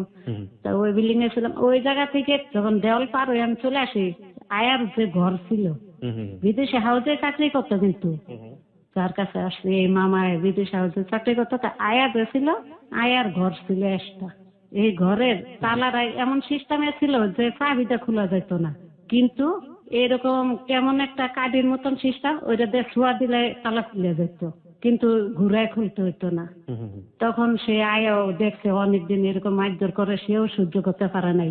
তা সে বললো কি, এক কাজ করো, তাড়াতাড়ি করে ওরে ভিতরে ঢুকাও, কিসের জন্য আশেপাশে বাসা তো খোঁজ করতে নামতে পারে। তাড়াতাড়ি আমার ভিতরে বললো, ঘরের ভিতরে বইটা ভাত তরকারি সবকিছু দিয়ে 2টা বালতি দিল, পেশা পায়খানা লাগলে এখানে করবো, ঘরে থেকে যে না বাইরে জালনায় পর্দা লাগাই দিল, উকি ঝুঁকি মারলে ধরা খেয়ে যেতে পারি, তখন আমার আর ছাড়াছাড়ি নাই, মাইরেও ফেলতে পারে। অনেকটি বই দিল যে একা একা বসে থেকে খারাপ লাগতে পারে, বসে বসে এই বই গুনা দেখবি, ছবি দেখবি, এর ভিতরে একটা ব্যবস্থা আলাদা করবে আমারে বলা হইলো। পাহারা কিন্তু তারা দিয়ে রাখছে পাশে, ছাদের উপর থেকে পাহারা দিয়ে থুইছে, চতুর্দিনে দেয় লোক লাগাই থুইছে। তো কোন বাড়ি থেকে আমি বাইরে, তারা দেখো আগে খোঁজ করছে পায় নাই, পরে ওইখান থেকে আমার বাইক করা হয় নিশি রাইতে 2 দিন পরে ওই আয়া আসে। তো ওই বাড়িতেও যায় কিন্তু খোঁজ করে, প্রত্যেকটা ঘরে ঘরে খোঁজ করে পায় না। আর যে ঘরে আমি লুকানো ছিলাম ওই ঘরটা তালা খোলার চেষ্টা করে, পরে কয় কি দেখেন এই ঘরে তো আয়া থাকে, এটা খোলা সাধ্য আমার নাই। আয়া থাকে, আয়া ঘর তালা মাইরা চাবি নিয়ে বাড়ি চলে গেছে। না আমি চাবি দিব কই থেকে, আমি তো ভিতর থেকে সব শুনি। পরে ওইখান থেকে আমার নিশিরাতে আয়া এক বুড়া এক রিক্সা ড্রাইভার তারা ঠিক করে নিয়ে আসে, আইনা ওই জায়গা থেকে আমার চৌধুরী পাড়া নিয়ে যায়, ক্যান্টনমেন্ট চৌধুরী পাড়া। কয়েকদিন রাখার পরে এক মুন্সি ধরনের লোকটা, তার পরিবার আছে, সন্তান আছে, তা আমার ওইখানে রাখে আপাতত মানে আশ্রয়ের জন্য, কয়টা দিন থাকুক। কিন্তু ওইখানেও আমার পিছে লোক বেঁধে যায়। দারোয়ানের নামটা একটু বলবেন? ওর নাম ছিল, নামটা ভুলে গেছে আমার। ঠিক আছে, ওকে, সমস্যা নেই, জান আপনি মনে পড়লে তারপরে বললেন। হ্যাঁ, আপনার রাখলো মানে হ্যাঁ, ওই জায়গা থেকে রাখার পরে এরকম পিছে মানুষ বেঁধে গেল। এমনকি একটা ছেলে আছে, ছেলেরাও নিজের বউরে পর্যন্ত ছেড়ে দিতে চাইলো আমার দেখার পরে, আমার বিয়ে করতে চায়। পরে ওইখান থেকে যাকে দুলাভাইকে বললাম এরকম দেখো আমার জন্য একজনের সংসার ভেঙে যাইতেছে, আর ওই দেখো হুজুর টাইপের বেটারা এটা কেমন জানি করে, আমার ডাক দেয়, কথা বলতে চায়, কেমন জানি করে। পরে ওইখান থেকে তাড়াতাড়ি আমার ননদকে জানায় যে এরকম একটা এতিম অসহায় মেয়ে আনছি, ওরে দেখো কিছু করা যায় কিনা। ননদে বললো কি যে না, তুমি যেখান থেকে আনছো ওইখান ছেড়ে দিয়ে এসো, এই বিপদ তুমি ঘরে টাইনো না, ছেড়ে দাও। তখন বললো দেখ তুই যদি এটার কোনো ব্যবস্থা না করিস তাহলে আমি নিজেই ওরে বিয়ে করবো। এটা ননদে জামাই বললো। তখন আরেকজনে বললো কি যে কেন এত ঝামেলা দরকার কেন, তোর নিজেরই তো ছোট একটা ভাই আছে, ওর সাথে ওরে দিয়ে দে। তখন এই ভাই দুয়ে তখন এই আমার এই ননসের ভাই লাগে, এর সাথে পরে আমার এই বিয়ে দেয়। আচ্ছা আচ্ছা।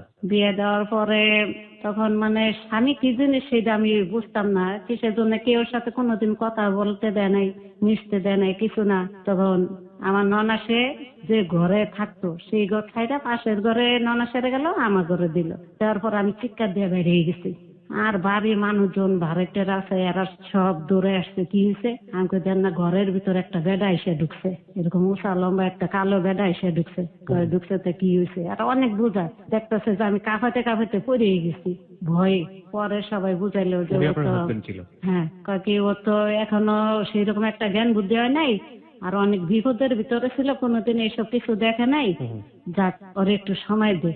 পরে ওর বাহো মানে আসে হিডা উডা হাবি টাবি অনেক ধরনের জিনিস উঠো আনতো আমার আপোষ করার জন্য, আর কথা বলতে চাইতো, কিন্তু আমি সামনে যেতাম না।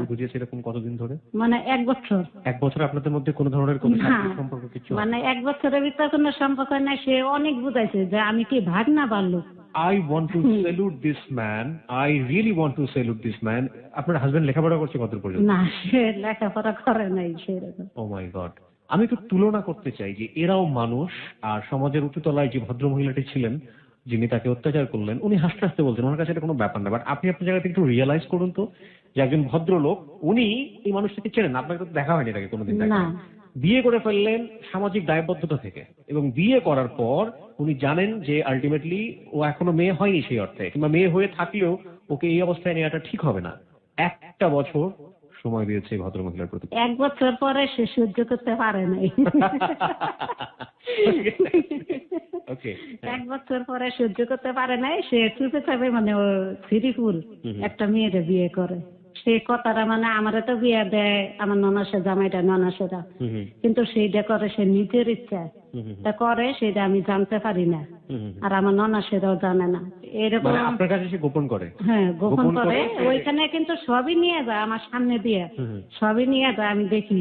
তারপরে তার বন্ধুরা আমারে বলে ভাবি আপনি এরকম পাগলামি করেন কিসের জন্য, ভাই তো একটা বিয়ে করছে, বলে বিয়ে করলে তাতে কি গেছে, আমারে ঠিক মতন খাবার দিলেই চলবে, আমি খাবো খেলবো এই।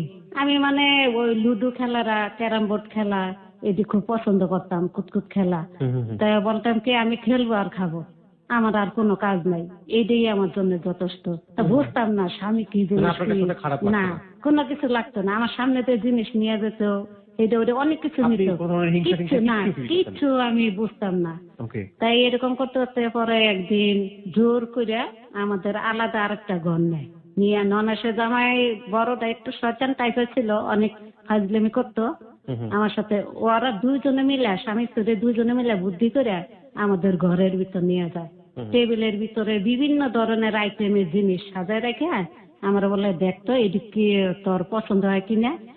ননাসে জামাই থাকে দরজা চিপে, আর ননাসে থাকে বাইরে পাশের ঘরে। তা দেখতে দেয়, দেখতে দিলে এখন ননাসে মানে দেখতে দিয়ে সে বাইরে যায়, তুই দেখতে থাক আমি আসতেছি। আর আমাদের মেয়ের বাপে থাকে টেবিলের নিচে, টেবিলের নিচে তো কাপড়ের উপরে ঢাকা, আমি দেখতে পারি না।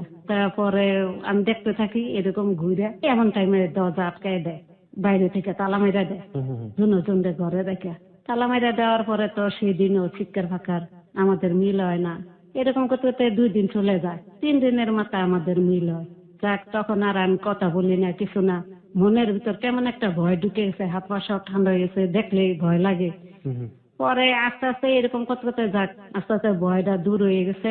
পরে গর্ভে আমার মেয়ে আসে, বড় মেয়েটা হয়, তা 7 মাস হয়ে যায়। আর ওই যে উনি আরেকটা বিয়ে করলেন, ওটার কি হলো? ওইটা এতো 7 মাস হয়ে যায়। 7 মাস হয়ে গেলে 7 মাসের সময় যে খরচটা হয়, এই ননাসেরা এটা খুব খুশি মনে খরচ করতেছে 7 মাসের।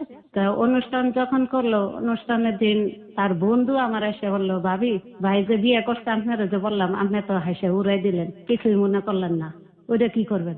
আমি তো সব ফালতু কথা, কি মনে করবো, যা খুশি তাই করুক। তখন খুব একটা গুরুত্ব দেই না। তখন আমার ননাসে জামাইরে বলছে, যেই না আমারে বিয়ে দিছে তারে বলছে। বলার পরে সাথে সাথে তারাই যায়, তখনই যায় ওইটারে ছাড়াই আনছে, ওইখান থেকে বিদায় দিয়ে তারা আনলো। আনার পরে যাক, এরকম আমাদের সংসার চলতে থাকে। চলতে চলতে হঠাৎ করে কুরবানি ঈদের দিন 1 বছর হয়ে আসে। 1 বছর 10 মাস পুরা হয়ে যায়, বড় মেয়েটা পেটে থাকে। হঠাৎ করে আমার শাশুড়ি মারা যায়। তাই ঈদের দিনে আমার শাশুড়ি হঠাৎ করে জায়নামাজের ভিতরে মানে শেষ মোনাজাতে সে মারা যায় কুরবানি ঈদের দিন। সেও মরে যেদিন, সেদিনই আমার আবার ব্যথা উঠে। একই দিনে আমার শাশুড়ির আমি দেখতে যাইতে পারি না। আমি আবার হাতে টুপি সেলাই করতাম, তো ঘরে বসে থাকবো, তাতে যদি কাজ করি 2টা পয়সা উপকার হয় সংসারে। এটার জন্য টুপি সেলাই করতাম আপদ বিপদের জন্য। তার মারে যে দেখতে যাওয়ার কথা বাড়িতে, বোনেদের কাছ থেকে খবর আসলো। বোনেদের কাছে তখন আর্থিক অবস্থা মোটামুটি ভালো ছিল, তার হাতে 1 পয়সাও ছিল না যে তার মার লাশটা যায় দেখে আসবে। পরে চিন্তা করলাম যে এখন যদি না দেখতে পারে, তা এই মুখটা জীবনও তার দেখা হবে না। তখন টুপি সেলাই করার টাকাটা আমি উড়াই না, তারে দিয়ে বাড়িতে পাঠাই, তা বাড়িতে যায়, তাহলে আমার হাতটা খালি হয়ে গেল। কিন্তু বিপদের সময় যে আমার হাতে টাকা দরকার, সেই একটা টাকাও আমার হাতে নাই। তা সে দেখেও গেল যে আমার বাচ্চারা এরকম পেটে কি ব্যথা উঠছে, দেখেও সে গেল। অথচ ঘরে 1 মুঠ চাউলও নাই, বাজার সদাই কিচ্ছু নাই। পাশের বাড়ি কিন্তু আমার ননাসে থাকে, তার উপরে দায়িত্ব দিয়ে গেল। পরে রাতে ব্যথা উঠে সে তো গেল গিয়ে, সকাল 5টার দিকে আমার বড় মেয়ে হয়, নাম নীলুফা, ও হয়। 3 দিন পরে 4 দিনের মিলাদ পরে মনে আসে আমার বাসুটের নিয়ে আসলে, আমি কুরবানি ঈদের গোশত থাকে তা রান্না বাড়া করে তাদের খাওয়াই দিই। খাওয়া দেওয়ার পরে বাসুরে চলে যায়, কিন্তু সে শুনতে পায় সবাই বলে যে তোমার তো মেয়ে হয়েছে, 1 মাস গেছে, আরেক মা আসছে, তোমার লক্ষ্মী ঘরে আসছে, তা যাক তুমি সবারে মিষ্টি খাওয়াও। তখন উঠে বললো যে মিষ্টি খাওয়াবো তো দূরে থাক, ওর মুখই আমি দেখবো না। আপনার হাজবেন্ড বলতেছে? হ্যাঁ। তো তখন বললো যে কিসের জন্য? এই সন্তান এটা আমার না, ওহো, এই মেয়ে আমার জন্মের না, সে বলল। তা তখন এই মেয়ে জন্মের না বলে সে চলে গেল। তখন জিজ্ঞাসা করলো সবাই যে মেয়ে এই তার জন্মের না, তাহলে কার জন্মের? যে বিয়ে দিছে তার জন্মের, মানে বড় ভাই। আর তার বোন জামাইয়ের, দুলাভাইয়ের কথা বললো। সবাই বললো যে 1 বছর পর্যন্ত তো তোর সাথে কোনো সম্পর্কই ছিল না, আমরা কত আটকুরা পর্যন্ত বলছি, কত বান্দা বলছি, তাইলে 1 বছর পরে যখন তোদের সম্পর্ক হয়েছে, তার সন্তান হইতে তো পুরা 2 বছর হয়ে আসলো, 2 বছর পরেই মেয়েটা হইলো, তাহলে তুই কিভাবে করে এই কথাটা বলস, কোন জোর গলায় এই কথা বলস? কয় আপনারা যা খুশি তাই বলতে থাকেন, কিন্তু ওরা আমার গ্রহণ করে নেওয়া সম্ভব না। তখন আর আমার বাজার আর কিছু দেয় না। তখন কি করবো, বাড়ির নিরে বলে দেয় যে ওরে, সে তো আমার নাম রাখছে নেহার। তখন বললো কি যে ওরে ঘরে থেকে বাইক করে দেন, নাম ধরে বললো ওরে ঘরে থেকে বাইক করে দেন, তালা মেরে ওরে ঘরে থেকে বাইক করে দেন। তখন বাড়ির নিয়ে আমার এক কাপড়ে বাইক করে দেয়। জীবনের চরম পরিণতি আসলে এরকমই হয়তো বা হয়। আমি একটু আগে এই ভদ্রলোকটিকে ভদ্রলোক বলে অন্যভাবে দেখেছি। এটা আসলে অনুমান করা যায় না আসলে জীবনের কোন পর্যায়ে কে ভদ্র, কোন পর্যায়ে কে অভদ্র। এখন মনে হচ্ছে চরম অভদ্র একজন মানুষ। মানে জীবনের গল্প আসলে এরকমই। এই নদীর যেরকম একুল ভেঙে ওকুল গড়ে, এরকম একটা ব্যাপার থাকে না যে এই পাশটা ঘোলাটে ও পাশটা সুন্দর। ঠিক 5 মিনিট পরে বলুন। তারপরে ওইখান থেকে যাকে আমরা বাইক করে দেয়, বাইক করে দেওয়ার পরে এই বাচ্চা নিয়ে আমি তখন খুবই বেড়ে আর এদিক দিয়ে পেটের খিদা, মানে বাচ্চারা হওয়ার পরে এত খিদা বাড়ছে যে বলার বাইরে, কিন্তু খাবারেরও অনেক অভাব। তখন এই বাচ্চাটা তুলে করে নিয়ে না পারতে আমি কি করবো, এটা লজ্জার ব্যাপার, লজ্জা করেও লাভ নাই। তখন আমার বাধ্য হইয়া 10 জনের কাছ থেকে চাই আমার খাইতে হয়েছে ভিক্ষা করে। 10 দুয়ারে চাই ভিক্ষা করে খাইছি।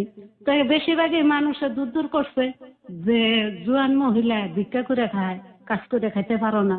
তো বললাম দেখেন এখনো আমার কাঁচা নার শুকায় নাই, বাচ্চারা হয়েছে। কই এরকমই হয়, তোমাদের খাঁচালেতে হয়। তোমরা কি দেখে যে বেটাদের কাছে দিয়ে বসো, কি দেখে যে দেখে শুনে দিয়ে বসো না, 2 দিন পরে ফালাই থুয়ে জায়গায় একটা ধরাই দিয়ে হাবি জাবির মানুষের নানা রকমের। আচ্ছা, আমি একটু আগ্রহ হচ্ছে জানার জন্য, আপনার বাবার সাথে যোগাযোগ করেছিলেন? আপনার গ্রামে যে বাবা থাকলো কিংবা আপনার মার সাথে কি যোগাযোগ করেছিলেন? না, তখন তো আমি কেউরে পাইনি। আমি তো ছোট থাকতে যে হারাই গেছি, তখন তো কেউরে পাওয়া হয় নাই। তখন আপনার মার সাথে যোগাযোগ না না। ভাইটার কি হলো?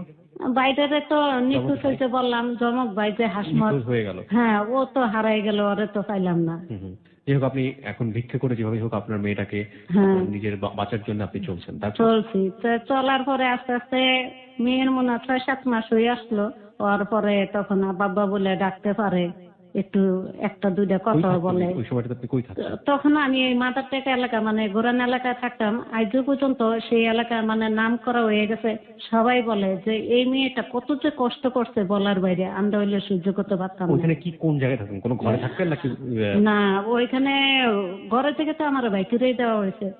পাকঘরের ভিতরে পড়ে থাকতাম সারাদিন। পরে সবাই রান্না বাড়া করে কাম কাজ করে ঘরে চলে যেত।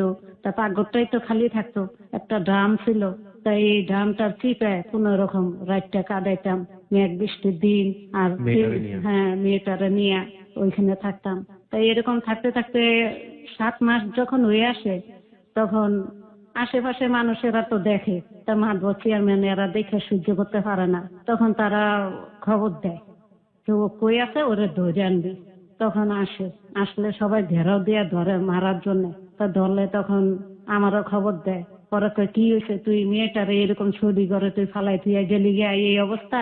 মেয়েটা দেখতো না খাইতে খাইতে কি অবস্থা হয়েছে। এমন মেয়ে দেখি এমন মানুষে অত্যাচার করে, এত কষ্ট দেয়। হ্যাঁ, তারে বলতেছে। পরে দেখেন বলে তো লাভ নাই, আমি চাইছি ছেলে, সে জায়গা মেয়ে হয়েছে। তা মেয়ে তো এটা আমার না। সে নাকি কোন কবিরাজের কাছে শুনছে যে তার যদি পরিবার হয় প্রথম ছেলে হবে। সে কথা শুনে তার উদ্দেশ্য হয়েছে মেয়েটা আমার জন্মের না। কবিরাজে তো বলেই দিছে আমার জীবনে ছেলে আসবে, মেয়ে আসবে না। তা এই মেয়েটা আসলো কই থেকে? স্টোরি ম্যান, অবাক হয়ে যাচ্ছি যে মানে এগুলো সম্ভব। আমরা আসলে আমাদের জায়গাটা থেকে না মূল্যায়ন করতে পারবো না। এগুলো হয়, এগুলো সম্ভব। বাংলাদেশের প্রত্যন্ত গ্রাম অঞ্চলে এরকম মানুষ এখনো অসংখ্য আছেন, যাদেরকে আমরা যারা মিডিয়া নির্ভর মানুষ কিংবা যারা মিডিয়া দ্বারাই আমরা প্রতিনিয়ত নিয়ন্ত্রিত হচ্ছি, আধুনিক মানুষ বা সচেতন মানুষগুলো দাবি করি, তাদের কাছ থেকে শুনলে মনে হবে যে আমরা মঙ্গল গ্রহের গল্প শুনছি। আসলে বাস্তব জীবনটা এটাই। ওকে, তারপরে যাক সবাই ধরার পরে বলে ঠিক আছে তোর মেয়ে না বুঝলাম, এই মহিলা তাহলে অন্য জায়গা থেকে নিয়ে আসছে, তাহলে তোর রক্তের সাথে তোর মেয়ের রক্ত আমরা মিলাবো। যদি রক্ত পরীক্ষার পরে যদি মিলে যায়, তাহলে কিন্তু জুতার মালা গলা দিয়ে এই মহল্লা তো তোরে সবাই চিনে। জুতার মালা গলা দিয়ে এই মহল্লা তোরে আনতে হবে। কিন্তু ওই রক্ত পরীক্ষা মানে যেটা বোঝাচ্ছে এটা হলো ডিএনএ টেস্ট বলে যেটা। যাই হোক, হ্যাঁ, তারপর?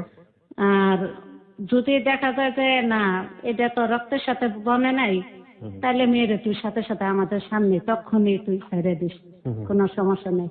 তারপরে ওই জায়গা থেকে তখন রক্ত পরীক্ষা করবে কি, তখন আমার বললো কি যে এই তোমার মেয়েরে নিয়ে আসো। আমি যাই মেয়ে আনি। এত মানুষের ভিড়ে, ওইখানে অনেক মানুষ, 30-40 জন মানুষ আছে ভিড় করা। এই মানুষের ভিড়ে যখন আমি বাচ্চারা নিয়ে যাই, This track was downloaded from FusionBD.com. তখন ডাইরেক্টলি শুধু বললো কি আব্বু আব্বু বলে একটা ঝাঁপ দিয়ে তার কুলে চলে গেছে। আপনার মেয়েটা হ্যাঁ। কত বছর বয়স তখন? তখন এত পুরা মানে বছর হয়নি এখনো, হ্যাঁ। 1 বছরের মতো বয়স। হ্যাঁ 1 বছরের মতন হয়ে আসছে। মানে আব্বা আম্মু সব ডাকতে পারে।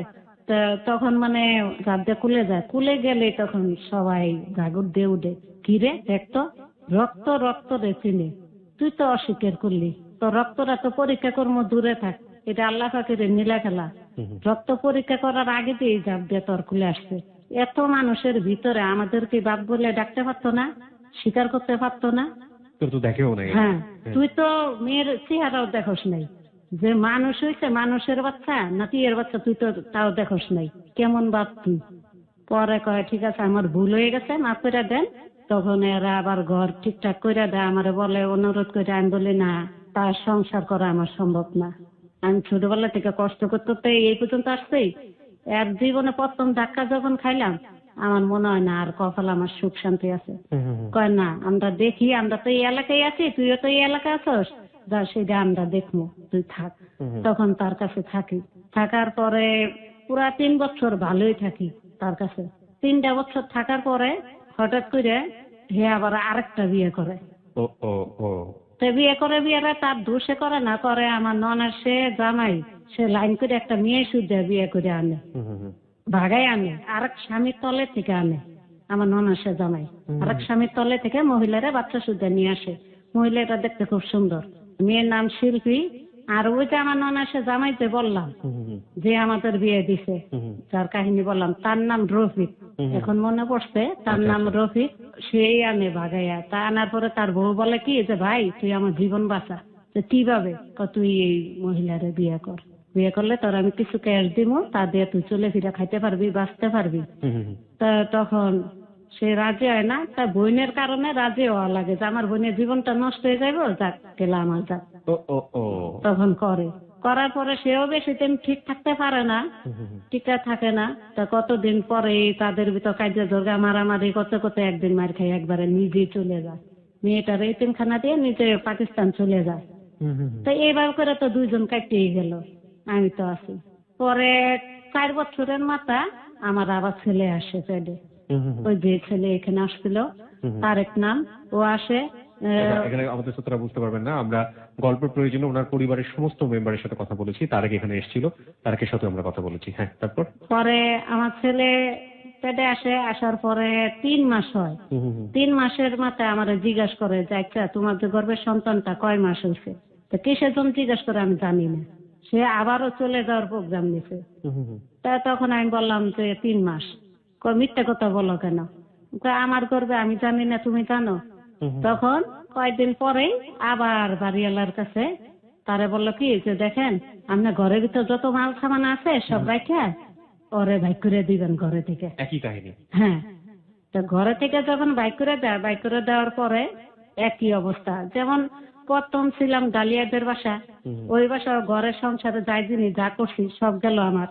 দ্বিতীয় গেলাম রাজিয়াদের বাসা, রাজিয়াদের বাসা থেকে ছেলে পেটে আসলো, ওই বাসারও জিনিসটি আমার গেল সব। তাই এরকম খালি সংসারটারে ধ্বংস করে। এমন কত কত ছেলেরা যখন পেটে আসে 3 মাস এরকম রাস্তায় ঘুরি গাড়ি ভিক্ষা করে খাই, চলে ফিরি। লাস্টে 3 মাস ঘনে আসে, তা ব্যথা উঠে। ব্যথা উঠলে তখন দৌড়ে যাই আমার ননাসের বাসায়। মানে এই বাসা থাকে ওই পাশের বাড়ি, একবারই পরের বাড়ি আমার ননাসেরা থাকে, বড় ননাসে। ওটা কোন এলাকায় ছিল আপনাদের? ওইটা একই এলাকা। নামটা একটু বলেন তো। গোরান ছাদরা মসজিদ। হ্যাঁ, আচ্ছা, তারপর ওই একই এলাকায়, সব কাহিনী এক জায়গায়। তারপরে ননাসের কাছে যাই, যাওয়ার পরে ননাসের বললাম কি যে আপা আমার মেয়েটা তো না খাওয়া, তা কয়টা ভাত দিবেন? ইস ভাতার নাই কিছু নাই, আবার ভাত খাইতে আইছে। এই নানা রকমের কথাবার্তা বললা, আমার মেয়েটার কয়টা ভাত দিল না। না দেওয়াতে আমি আবার ওই যে টুপি যে সেলাই করতাম ওইখান থেকে টাকা উঠে আনলাম, কিছু পাইছি। ওই টাকাটা নিয়ে বিপদে কালে আমারও পেটে খিদে, তখন অনেকদিন জগৎ না খাওয়া চাইয়া কেউ দেয় না, এইভাবে তো আর থাকা সম্ভব না, শরীর একবারে নিঃশক্তি হয়ে গেছে। পরে ওইখান থেকে টাকা পাওয়ার পরে তখন একটু সস্তাই ছিল, চাউল আনলাম 1/2 কেজি 5 টাকা দিয়ে, মোটা চাউল আর লাল শাক আনছিলাম। দূর খেলাছে এটাই আইনা বাজি করে ভাত আমার মেয়েরে খাওয়াইলাম। খাওয়ানোর পরে 1 নলা আমি মুখে দিছি। দেওয়ার পরে আমার মেয়েটা অবুঝ, সে আস্তে আস্তে মানে আমার ননাসের ঘরে দরজার সামনে যায় দাঁড়াইছে। তো মাটির ঘর ছিল তাদের, এই ঘরে দরজার সামনে যাই বুঝতে পারে না, পেশাব করে দিছে। এখানে এইখানে পেশাব করলো কিসের জন্য? এটার জন্য আমার ননাসে ঘরে থেকে লাথি মেরে একবারে উড়ানে ফালাই দিছে। আমার মেয়েরে বৃষ্টির দিন লাথি মেরে ফালাই দিছে। মেয়ে আমার বুকের ভিতরে ব্যথা হয়েছে অনেক, তো কান্দাকাটি এই অবস্থা। পরে পাশের ঘরে মহিলা বললো যে এমন একটা কাজ আপনি করতে পারেন, অবস্থা ভান এমন একটা শাস্তি দিতে পারেন না, সে হয়েছে ভারী মানুষ, আপনি তো ভাইয়ের বউ। কি ভাইয়ের বউ? আমার ভাইয়া ফালাই দিয়ে গেছে গা, হ্যার ভিতরে আবার বাচ্চা নিছে, হ্যাঁ বাচ্চা নিতে বলছে কিসের জন্য? তুমি তো একটা মেয়ে হয়েছে, পরে ফালাই দিয়ে গেছে, আবার ফিরে কিসের জন্য আরেকটা নিল? তা যাক, হেরো অনেক নানা রকমের কথাবার্তি না খাসরা অনেক কথাবার্তি বলছে। বলার পরে তখন ধৈর্য ধরে রয়েছি, তখন তারা জায়গা দিল না। তখন যে ননাসে বিয়ে দিছে তারা থাকে ক্যান্টনমেন্ট, ওইখানে যাই আটতে আটতে, এই মেয়েটার কুলে করে নিয়ে আটতে আটতে পরে ওইখানে চলে যাই। ওইখানে যাওয়ার পরে তখন ননাসতে বলি যে আপা আমার একটু ঘরে জায়গা দেন, এরকম ব্যথা আমি আর সহ্য করতে পারতাছি না। আপার বাসা বড় আপার বাসায় গেছি, জায়গা দেয় না, আপনার কাছে আসছি, তোরা আমি জায়গা দিতে পারি 1 সপ্তাহে। তো কি কয়, তোর মেয়েটারে পালক দিয়ে দিতে হবে, মেয়েটারে এখানে পালক দিবি, আর তোর সন্তান যেই হোক লবণ খাওয়াই মাইরে ফেলবি। তো লবণ খাওয়াই মাইরে ফেলবো, তখন তো আমি ব্যথায় মানে অসহ্য হয়ে গেছি। তখন তার ভিতরে আমি বলছি যে আচ্ছা আপনি তো 4 জন, আপনি যদি 1 জনটা মাইরে ফেলতে পারেন, আমি তো দুনোরারে মাইরে ফেলবো, কোন রাজি নাকি? তখন সে গালাগালি করলো, তোরের মার বড় গলা, কত বড় শ্বাস, মুখে মুখে আবার তর্ক করে। তখন কি করবো, ওই শিকার গেলাম যে ঠিক আছে যেই হোক আমি মাইরা ফেলবো ওরে, আর মেয়েটা আমি পালক দিয়ে দিব, আমার জীবন তো বাঁচান লাগবে, আমি ব্যথা সহ্য করতে পারি না। প্রসব বেদনা যে কি হ্যাঁ, জিনিস। তারপরে ঘরে জায়গা দিল, আমার কাজ দিল, বললো কি এই ড্রাম গুনে পানি থাকে না তো 5-6টা ড্রাম আছে, কই এই ড্রাম সবটি ভরবি, ড্রাম বালতি এটি ভরবি, ঝাড়ু দিবি, ঘর মুছবি, রানবি, এটি বললে তারা ছবি দেখতে বাইরে গেল, চলে গেল ঘরের ভিতর থিয়া। এই নিয়ে তো ব্যথা সহ্য করতে পারি না, তারপরে এই ব্যথা নিয়ে এই কাজ করি, কাজ করতে করতে সব কাজ শেষ হয়ে যায়। মাগরিবের আজান দেয়, মাগরিবের আজানের আগ দিয়ে ছেলে হয়। তা আবার দায় যে আছে ডায়াবেটিস, তারা আবার নিষেধ করে যায় যে যদি ডাকে যাবা না। তা তার আবার মেয়ে ছিল, মেয়েটা আবার খুব ভালো ছিল, নোয়াখালী বাড়ি। সে মেয়েটা বলে তুমি কি একটা মানুষ, আল্লাহ পাক যদি আমার এরকম কোনো একদিন দেয়, তখন যদি আমিও বিপদে পড়ি, তুমি না থাকো সামনে, তখন কি করবা? একজনের উসিলাতে আরেকজনে বাঁচে, তুমি যাও। পরে মহিলা আসে, আসার পরে ছেলেটা হয়। তারপরে ওই যে মনের ভিতর ভয়, হে ভয়ে তারা আসার আগে দিয়া আমি তখনই রক্তহানির কাছে আমি ছেলে মেয়ে দুনোরারে কুলে নি, মেয়েটারে এই পাশে কুলে নি, ছেলেটারে এই পাশে কুলে নি, কুলে নিয়ে অগরে নিয়ে 8টা আমি বেরিয়ে যাই।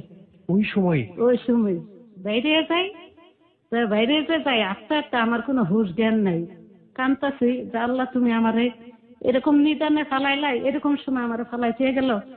আমি যা তো যে স্বামী চিনতাম না, কোনো রান্না বাড়া জানতাম না, কুড়া বাছা জানতাম না, কোনো কাজই জানতাম না, সেই স্বামী আজকে আমার রান্না বাড়া কুড়া বাছা সব হাতে ধরে শিখে এভাবে করে ফালাইতে গেল গা। মনে মানে অন্য ধ্যানে পড়ে রয়েছি। পরে আস্তে আস্তে কাজী নজরুল ইসলাম এতিমখানা আছে না, ওইখানে চলে গেছি। গেছে গিয়ে আমার পায়ের মানে যত চারি আছে সবটি উঠতে গেছে, উষ্টা খাইতে গেছে, রক্তে হরে গেছে। পরে এই অবস্থা যাওয়ার পরে তারা তাদের বলি যে দেখেন আপনারা তো পোলাপান রাখেন এইখানে, আমার বাচ্চা 2টা যদি আপনি রাখতেন, আপনারা এখানে আমি আয়া হিসাবে কাজ করতাম, মাংনা খালি কয়টা ভাত দিয়ে রাখছেন, আর বাচ্চা 2টা এখানে থাকবো, আমার বাচ্চা আমি দেখলাম, আপনার পোলাপানটি আমি দেখে রাখলাম। সে বললো কি যে দেখো তোমার মেয়েরে রাখতে পারো কিন্তু ছেলেরা না। তখন আমার মেয়ে ছাইরা আর আমি যাইতে পারলাম না। তো মেয়েটারে ছাইরা আমি চলে যাবো, কানবো, মায়ের ঠেলা আর আমি দুজনরে নিয়েই আবার সেই গোরান এলাকা চলে গেলাম আস্তে আস্তে। যাওয়ার পরে ওই যে বাসা থেকে বাই করে দিল, সেই বাসা মেঘ বৃষ্টির দিন, তখন রাতেও বৃষ্টি হয় দিনেও বৃষ্টি হয়। কি করবো, পাগরের ভিতর বৃষ্টি ঢুকে, তখন কাপড়ে আসলি দিয়া দুনোটারে জাবরায় ধুইরা এই বৃষ্টির ভিতরে ভিজা কাফাইতেছে, দুনোটারে নিয়ে পরে বসে দিন কাটাই। এরকম করতে করতে অনেক দিন চলে যায়, ছেলে 25 দিন হয়ে যায়। তখন আবার বাইরে যায়, সকাল হইলে একটু একদিন রোদ উঠে, সেদিন বাইরে তাহলে দেখি যে কিছু ছায়া চিন্তা আনতে পারে কিনা। ওইখান থেকে পরে আরে বন্ধু লাগে, সে দেখে হ্যাগর বাসার সামনে যায় পড়ে যাই যায়, ভাই আমার কয়টা ভাত দিবেন, আর আমি সহ্য করতে পারি না। হার বউ কয়, হ্যাঁ নিজেরা খাইতে পারি না, হারে ভাত দিব। কোন জায়গা থেকে জঞ্জাট জুড়ে আনছে, সরাও এখান থেকে। পরে সেও অনুরোধ করে, তারপরে তার পরিবারে ভাত দেয় না আমারে। না দেওয়াতে তা আমি আবার একজনের ধর্মের বোন ডাকছিলাম, তার কাছে যাই, যাইয়া বলে কি যে আপা আমার একটা বালতি দিবেন, আমি একটু গোসল করবো, কতদিন ধরে গোসল করি না, একটু গোসল করি। সেও আমার বালতিটা দিল না। না দেওয়াতে ওইখান থেকে যাকে আসে পড়লাম, কেউ ফিরে চাইল না। এই কাপড়ে থাকি পেঁয়াজ দিয়া। পরে একজনের কাছে ইয়া চাই, ভাত চাই, ভাত তো দেয় না। পরে খাদিটা ধুইয়া, মানুষে পাকঘরের ভিতরেই তো থাকি, তো খাদি ধুইয়া এরপরে পাতি মানুষে ফ্যান দেয়, এই ফ্যান টুক খাইয়া খাইয়া থাকি। এরকম করে খাইয়া থাকতে থাকতে 25 দিনের মতন কাটাই। কাটানোর পরে এই হ্যারে ধুইরা আনে তার বন্ধু, যে ভাবির এই অবস্থা। তখন শুনে যে ছেলে হয়েছে, ছেলের কথা শুনে তারপরে ফেরত আসে। তাও সেদিন আসে না, পরের দিন আসে। তাই হার কাছে 150 টাকা দিয়ে পাঠায়, 2 সুট পোশাক দিয়ে পাঠায় ছেলের জন্য। করে বলেন যে এই টাকাতে কিছু কিনা খাইতে, আমি কালকে আসতেছি। পরে আসে, আমার সাথে সাথে আবার পাবলিক জমা হয়ে যায় তারা মারার জন্য। তো তখন আমি আর কিচ্ছু বলি না, না বলে শুধু পাবলিককেও করি যে দেখো তোমরা মাইকদর করো না, তোমরা কি আমার বিপদের সময় কেউ এক থাল ভাত দিয়ে সাহায্য করছো, না কেউ ঘরে আমার একটু জায়গা দিছ? কেউ তো কোনো জায়গা দাও নাই, কেউ খাওয়ান দিয়েও সাহায্য করো নাই, অথচ আলগা মাতবুরি করো।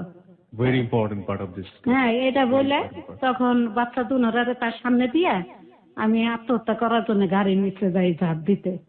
তখন সেই কারণে জন্য ফলো করে দেখে তখন আমারে বাসের নিচে থেকে আমার ধাক্কা মেরে এই পাশে থেকে ওই পাশে ফালাই দেয়, নাহলে আমি বাসের তলেই আমি পড়ে যাই। দেখো ওইখান থেকে উঠে না, তখন আবারও হাতে পায়ে দুইটা অনুরোধ করে ঘর নেয়।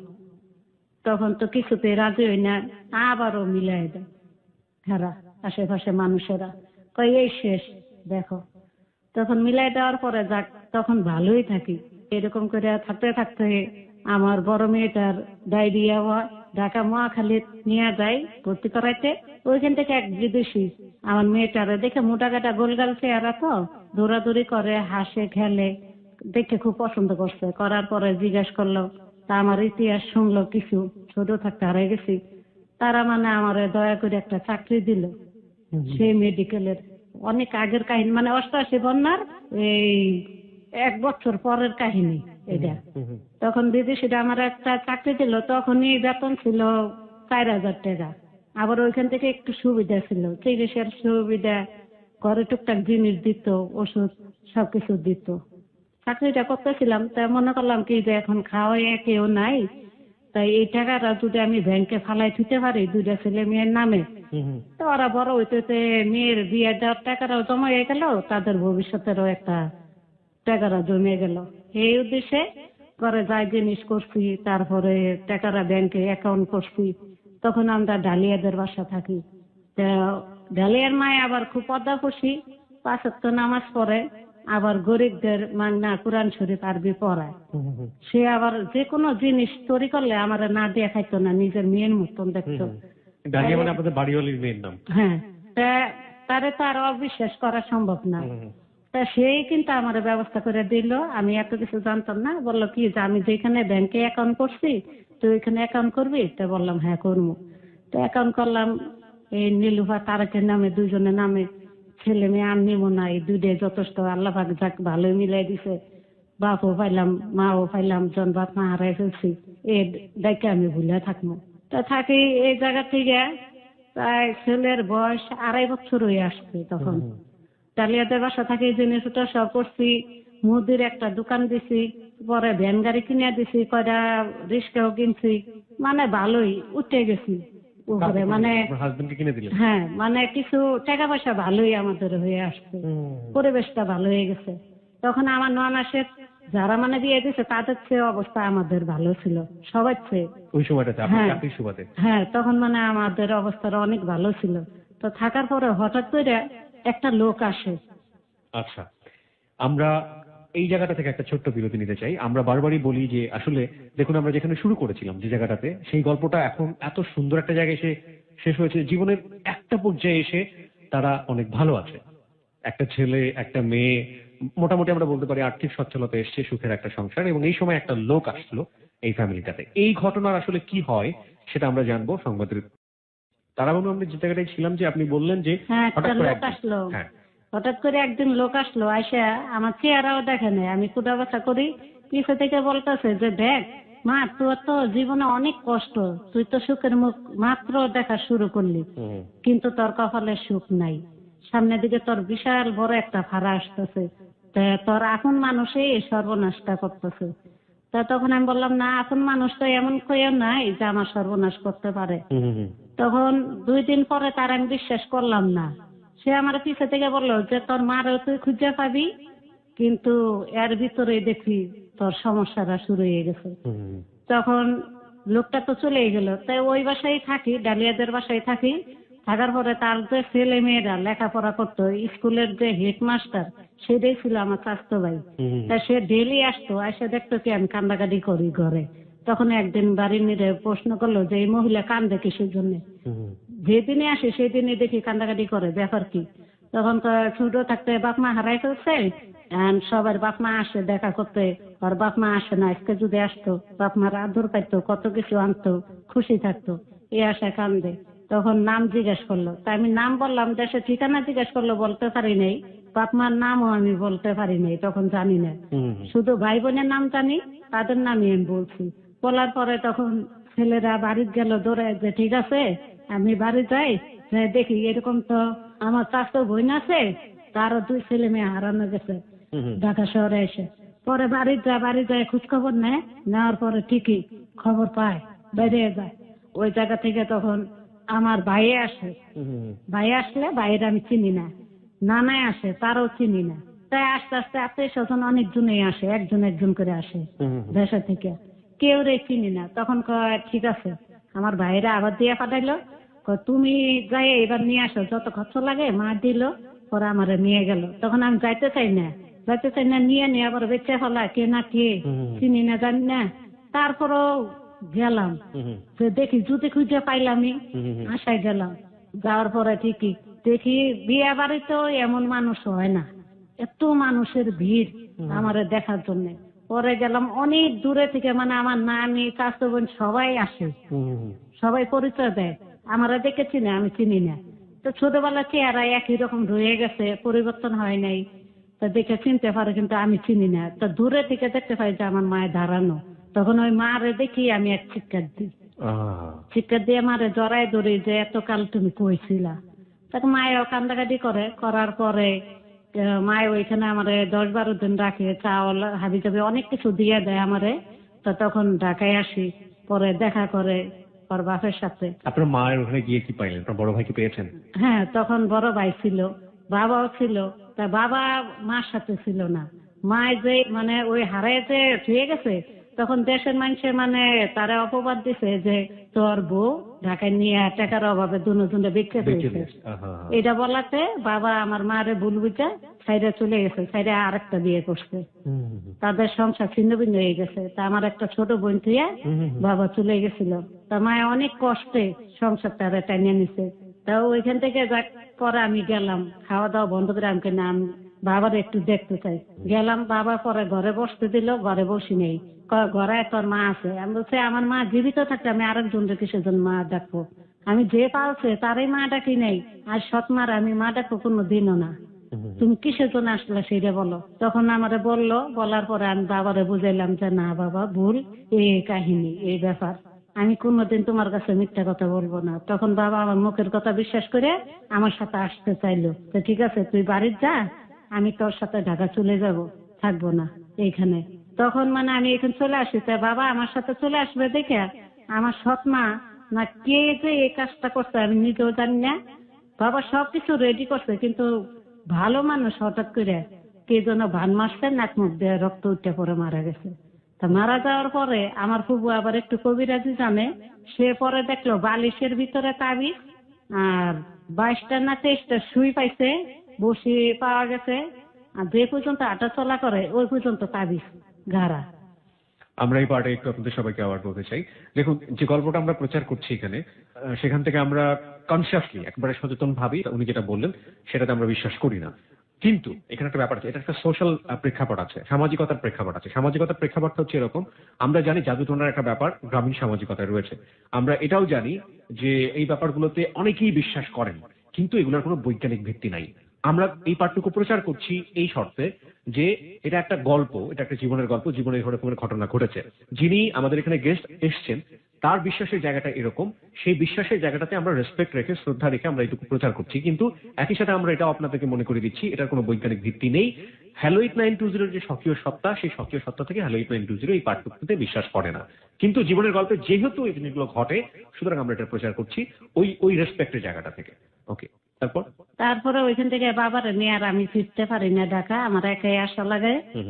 কিছুদিন পরেই ঠিকই ওই যে কবিরাজটা বলছে তোর কপালে শনি আসতেছে, তা ঠিকই পরে আমার বড় ভাসুরটা অ্যাক্সিডেন্টে মারা যায়। তখন লাশ নিয়ে আমার মেয়ের বাপে তারপরে ননাসেরা সবাই যায় বাড়িতে, নোয়াখালী যায়, ট্রাক ভরে লাশটা নিয়ে যায়। তার লাশটা যে নিয়ে যাওয়ার পরে আমি যাইতে চাই, অত আমারে নেয় না, তা নেওয়া হয় না। তা আমার বলে তুমি এইখানে থাকো। তা আমি বললাম যে বাজার হাট নাই, কিছু নাই, তুমি চলে যাইতেছো, তা 2টা পোলাপান নিয়ে আমি কেমনে কিভাবে চলবো।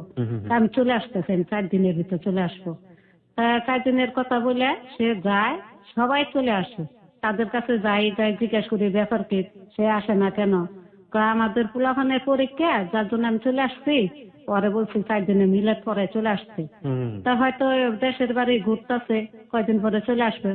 তখন আমার মুখ দিয়ে একটা কথা চলে আসছে, খারাপ কথা চলে আসছে। তখন আমি বলছি কি যে সে কি ওইখানে মিলাদ পড়াইতে গেছে নাকি হাঙ্গা করতে গেছে, এটাই বলছি।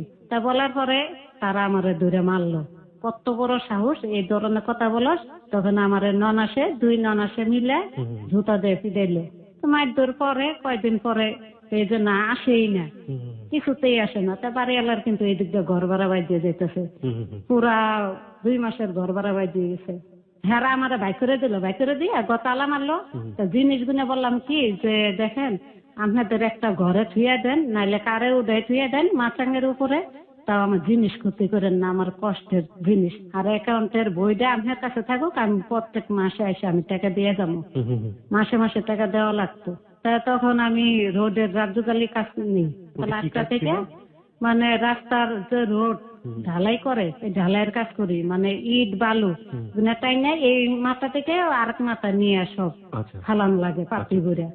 তখন বড় মেয়ে তার কুলে আমার ছেলেটারে দিয়ে কয়টা খাবার ছিল না, চাউল ভাইজা ওদের দিয়ে তারপরে আমি কাজ করি, কাজ করতে থাকি। কাজ করতে করতে রাত 8টা বাজে যেত, বাসায় আসতাম, 40 টাকা রোজে কাজ করতাম করে বাড়িওয়ালার ঘর ভাড়া দিতাম।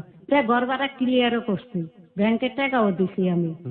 দেওয়ার পরও তারা অস্বীকার করছে, তাদের আমি টাকা দিই নাই, জিনিস আমার ফেরত দেয় নাই, একটা জিনিসও দেয় নাই, আর আমার ব্যাংকের অ্যাকাউন্টের বইও দেয় নাই। তো ছবি ছিল ছেলে মেয়ের বসানো, ছবি দুটা তুলে তার ছেলে মেয়ের ছবি বসাইছে। যা তো আমি তো সেরকম লেখাপড়া জানি না আর বুঝিও না এত কিছু, সেই ব্যাংকে অ্যাকাউন্ট করে দিছে, সেই বই দিয়ে তারা টাকাটা উড়ে নিছে, 1,80,000 টাকা পাইছে। জায়গা দিল নাই, এই টাকাটা গেল মায়ের। আমি আরো উল্টা দাবি করতে গেছি, পরে হুমকি দিছে, ধরে মারতে চায়, ভয়ে আর যাই নেই। এরকম কাজ করতেছি, চলতেছি। আর ডালিয়াগো বাসায় একটা বড়ই গাছ আছে, ওই বড়ই গাছের নিচেই কোন রকম মাটি উড়ান, এই উড়ানের ভিতরে আমার ছেলে মেয়েদের নিয়ে ওইখানে রাতটা কাটাইতে কাটাইতে একদিন এরকম সকালে 3 রাস্তার মাথায় আমি বসাই থুইয়া ছেলে মেয়েরা বসাই দিয়ে আবার কয়টা চাউল বাজা দিয়ে বসাই দিয়ে আমি কাজ করি। কাজ করতে করতে যেমন এই মাথা থেকে সেই মাথা যাই, আমি যখন মাটি ফালাইতে তখন আইসা দেখি আমার ছেলে মেয়ে একজনও নাই। এই বড় মেয়ে আর ছেলে এই পারেতে নাই। তখন খোঁজ করতে করতে পাগলের মতন হয়ে যায়। পরে ক্যান্টনমেন্ট যাই হ্যার বোনের বাসা, যার পরে তাদের বলি, পরে হেরা স্বীকার করে না। আমার ভাইয়েরে কি করছস, দাঁড়া, উল্টা হেরা অপমান করে, আমার ভাইয়েরে কি করছস, আমি থানায় কেস করবো, আমার ভাইয়েরে মারিয়া ফেলছে। অথচ তাদের ঘরেই কিন্তু রাখছে। আচ্ছা আচ্ছা। হ্যাঁ, হ্যাগর ঘরে জায়গা দিছে, তাদের ঘরে জায়গা দিছে কি প্রথম ঘর, তারপর হয়েছে পাকঘর।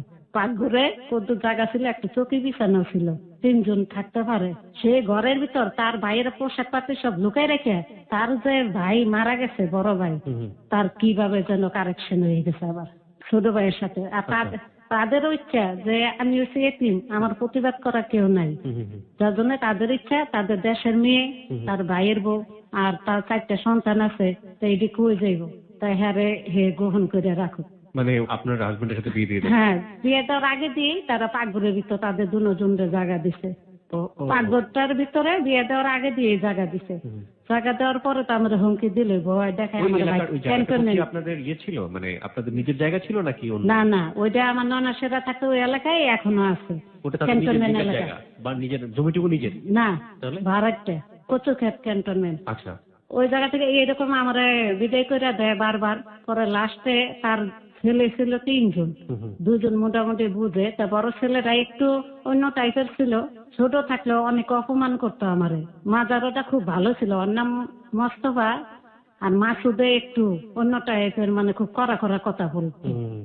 যা কর কথা শুনে কানতাম। আর মাজারটা ভালো ছিল। ও বললো কি হঠাৎ করে, মামি আপনি যায়েন না জানেন, মামায় ওই যে এয়ারপোর্ট আছে না, এয়ারপোর্টের ওইখানে পুষ্করণী আছে, দেখেন গা মামি মামারে গোসল করাইতে নিয়ে গেছে। আর মায় কাপড় চোপড় সব লুকাই রাখছে, আপনার মিথ্যা অপবাদ দিছে। আর আপনার ছেলে মেয়ে যেদিকে বাসা লুকাই রাখছে। ও বলে দিল চুপে চাপে। বলার পরে আমি ওই এয়ারপোর্টের কাছে যাই। যাওয়ার পরে যাই দেখি ঠিকই দুজনে পুষ্করণীতে নামে কি হাসি খুশিতে গোসল ধুইতেছে। পরে ওইখান থেকে বললাম যে আপনার এই ছিল মনে, আপনার ভাইয়েরে আসতেন মাটি দিতে, ভাইয়েরে মাটি দিতে এসে বড় ভাইয়ের বউ মান মতন, সে ভাইয়ের বউরে নিয়ে যদি আপনি সংসার করার ইচ্ছা ছিলই মনে, তাহলে আমার বিয়ে করলেন কিসের জন্য? আপনার এই 2টা পোলাপানের কি গতি? 2টা পোলাপান হয়েছে দেখে আপনার বোনেরা কত আজে বাজে কথা বলছে। আজকে 4টার মার সাথে আপনার কেমনি জড়িত করে দিছে। কয় যা যা, তোর কথা কে শুনে? যেসব পুরুষেরা মহিলাদের কথা শুনে সেই পুরুষেরাই মরে। তুই কানতে থাক, যত পারস তত কান, আমার কোনো আপত্তি নাই। তখন বললাম যে এদিক দিয়ে আপনি কি সুন্দর তাদের কামাই করে খাওয়াইতেছেন, সবকিছু করতেছেন, কিন্তু আপনি 2টা ছেলে মেয়ের ভবিষ্যতে চিন্তা করছেন? তারা দিন দিন কিন্তু জিনিসের দাম বাড়তেই আছে, কমতেছে না। যত দিন যায় ততই খারাপ। তাইলে আপনি যে এখনই করতেছেন, পরবর্তীতে ছেলে মেয়েরা বড় হয়ে গেলে তখন কি করবেন? তাদের ভবিষ্যৎ তারাই কইরা নিব, তোর এত চিন্তার দরকার নেই। তখন এই ছেলে মেয়ের জন্য কোনো কিছুই করতে পারলো না। সে ভাইয়ের বোন নিয়ে ফস্তি নস্তি করতেই আছে। তা যার সাথে করতো তার নাম ছিল শেফালি। তার ছেলে আছে 4 জন। তা ওর মার কারণে আজকে আমার সংসারটা শেষ হয়ে গেছে। আজও পর্যন্ত আমি জ্বলতাছি। সংসারটারে ধ্বংস করে শেষ করে সে 98 বন্যার সময় হঠাৎ করে তার মানে পুরুষের যে ইয়ারা এটা নষ্ট হয়ে যায়। আপনার হাজবেন্ডের? হ্যাঁ, মানে পুরুষত্ব ক্ষমতা। হ্যাঁ হ্যাঁ, এটা শেষ হয়ে যায়। 98 বন্যা গেছে, তখন সে এইটা শেষ করার পরে সে ফিরে আসে আপনার কাছে। হ্যাঁ, তো তখন ফিরে আসে, আইসা সে দেহরারে নিয়ে আসছে, কিন্তু কাজও করতে পারতেছে না ঠিক মতন। আবার ওদিক দিয়ে যা ছিল টাকা পয়সা সব ধ্বংস করে তারপর আসছে আমার কাছে। তা আমারও টাকা পয়সা গুনে নষ্ট করলো, নিজের গুনেও শেষ করলো। কিন্তু আসার আগে দিয়ে আমার ছেলে মেয়ে গুনে এত কষ্ট করছে যে আমার মা যে আমি খুঁজে ভাই করলাম ওই বাসা থেকে, আমার মা আমার একটু তখন খোঁজ খবর নেয় নেই। আমার পোলাপান গুনে ঠিক আইলো, কোন অবস্থা রইলো। আমি রাস্তা কাজ করছি, আমার পোলাপান গুনে ঈদের কোনে আমি বসায় থুয়ে দিছি। তারপরে না পারতে ওইখানে কি যার আন্ডার আমি কাজ করছি সে আমার পিছিয়ে বাজিয়েছে বিয়ে করার জন্য। ওইখান থেকে গেলাম গ্যান্ডারে গেছি, গ্যান্ডারে যাই তরকারি বেশি, শানবাজার যাই, শানবাজার রাইত হলে দুজনে ঘুম পাড়াই থুয়ে 10 আটকাইয়া শানবাজার থেকে মাল আনি।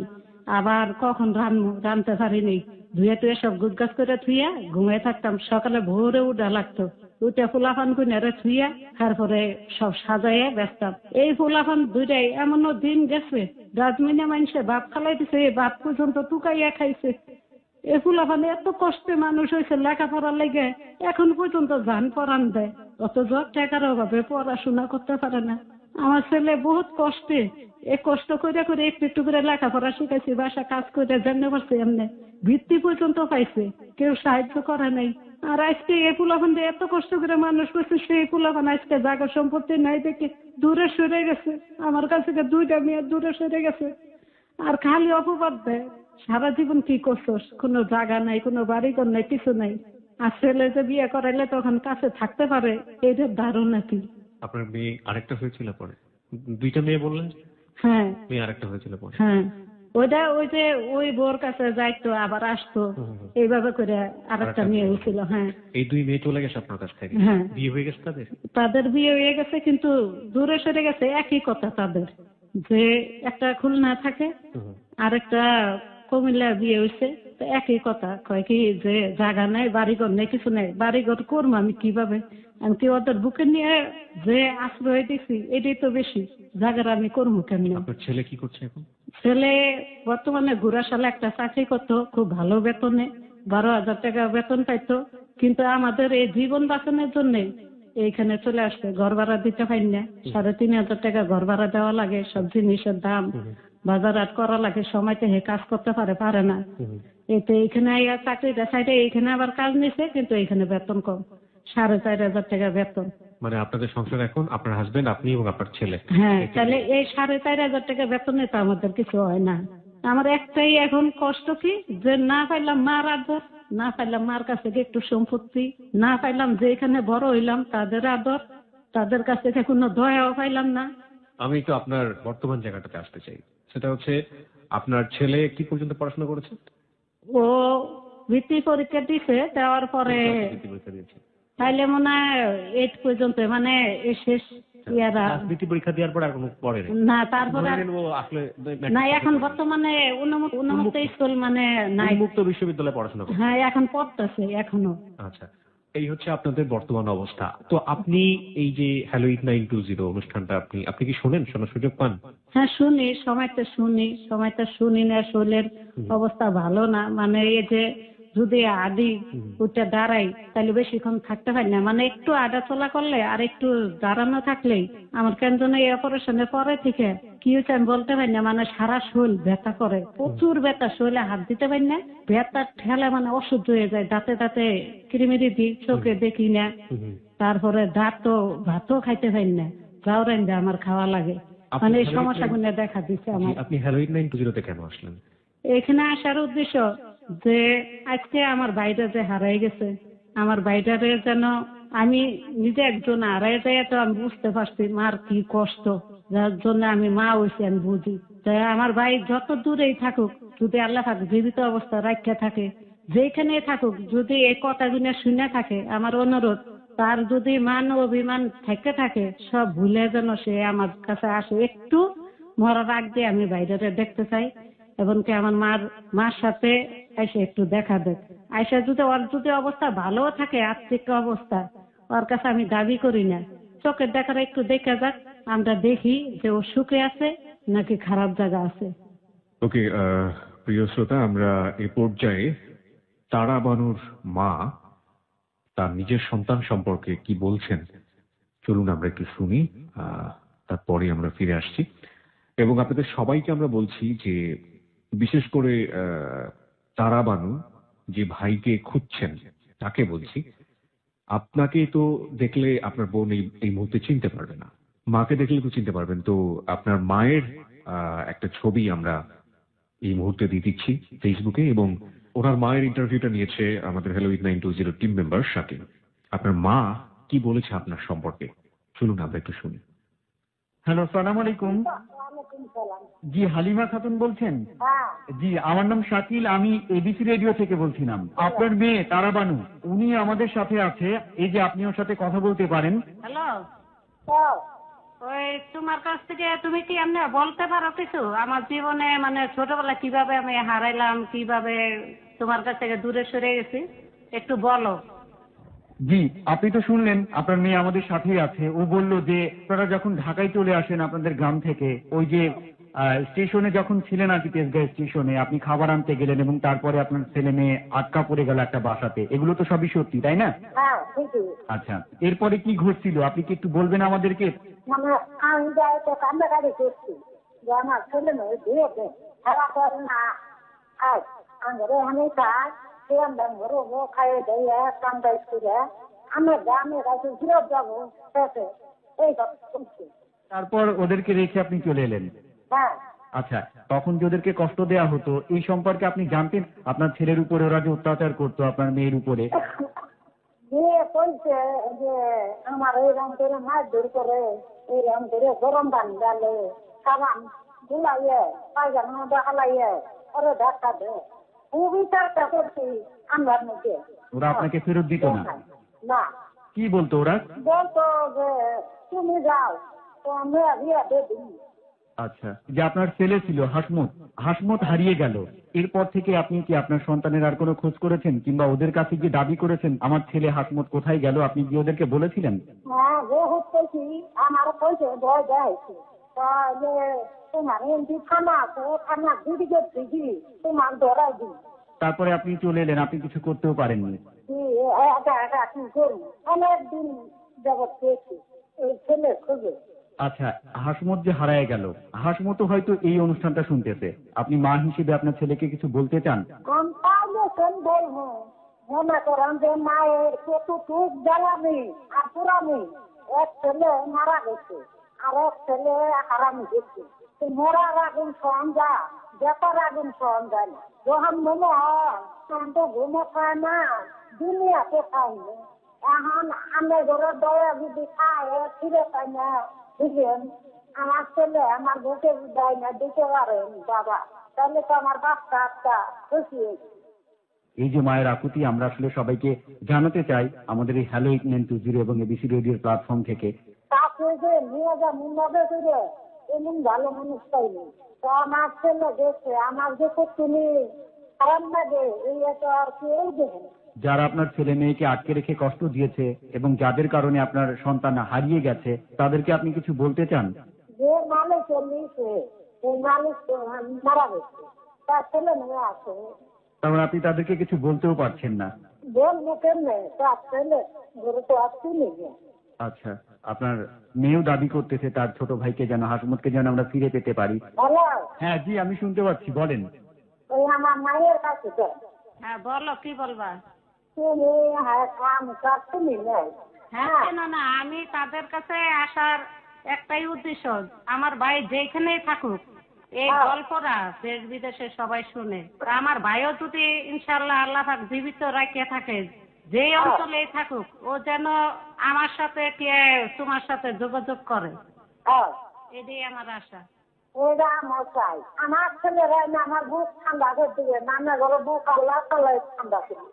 সন্তান হারা মায়ের বুক যদি আমরা শীতল করে দিতে পারি, তার কোল আবার আমরা ভরিয়ে দিতে পারি, তবে আমরাও অনেক অনেক বেশি খুশি হব। আপনি এতক্ষণ আমাদের সাথে ছিলেন এবিসি রেডিওর পক্ষ থেকে, টিম হ্যালো 8920 এর পক্ষ থেকে আপনাকে অনেক অনেক ধন্যবাদ। আপনি ভালো থাকবেন, আমরা আশা করি আপনার সন্তান ফিরে আসবে। আল্লাহ হাফেজ। আল্লাহ কাছে দোয়া করি, দোয়া করি। ওকে, আমাদের তারাবানুর জীবনের গল্প এখানে শেষ হইয়াও হইল না শেষ।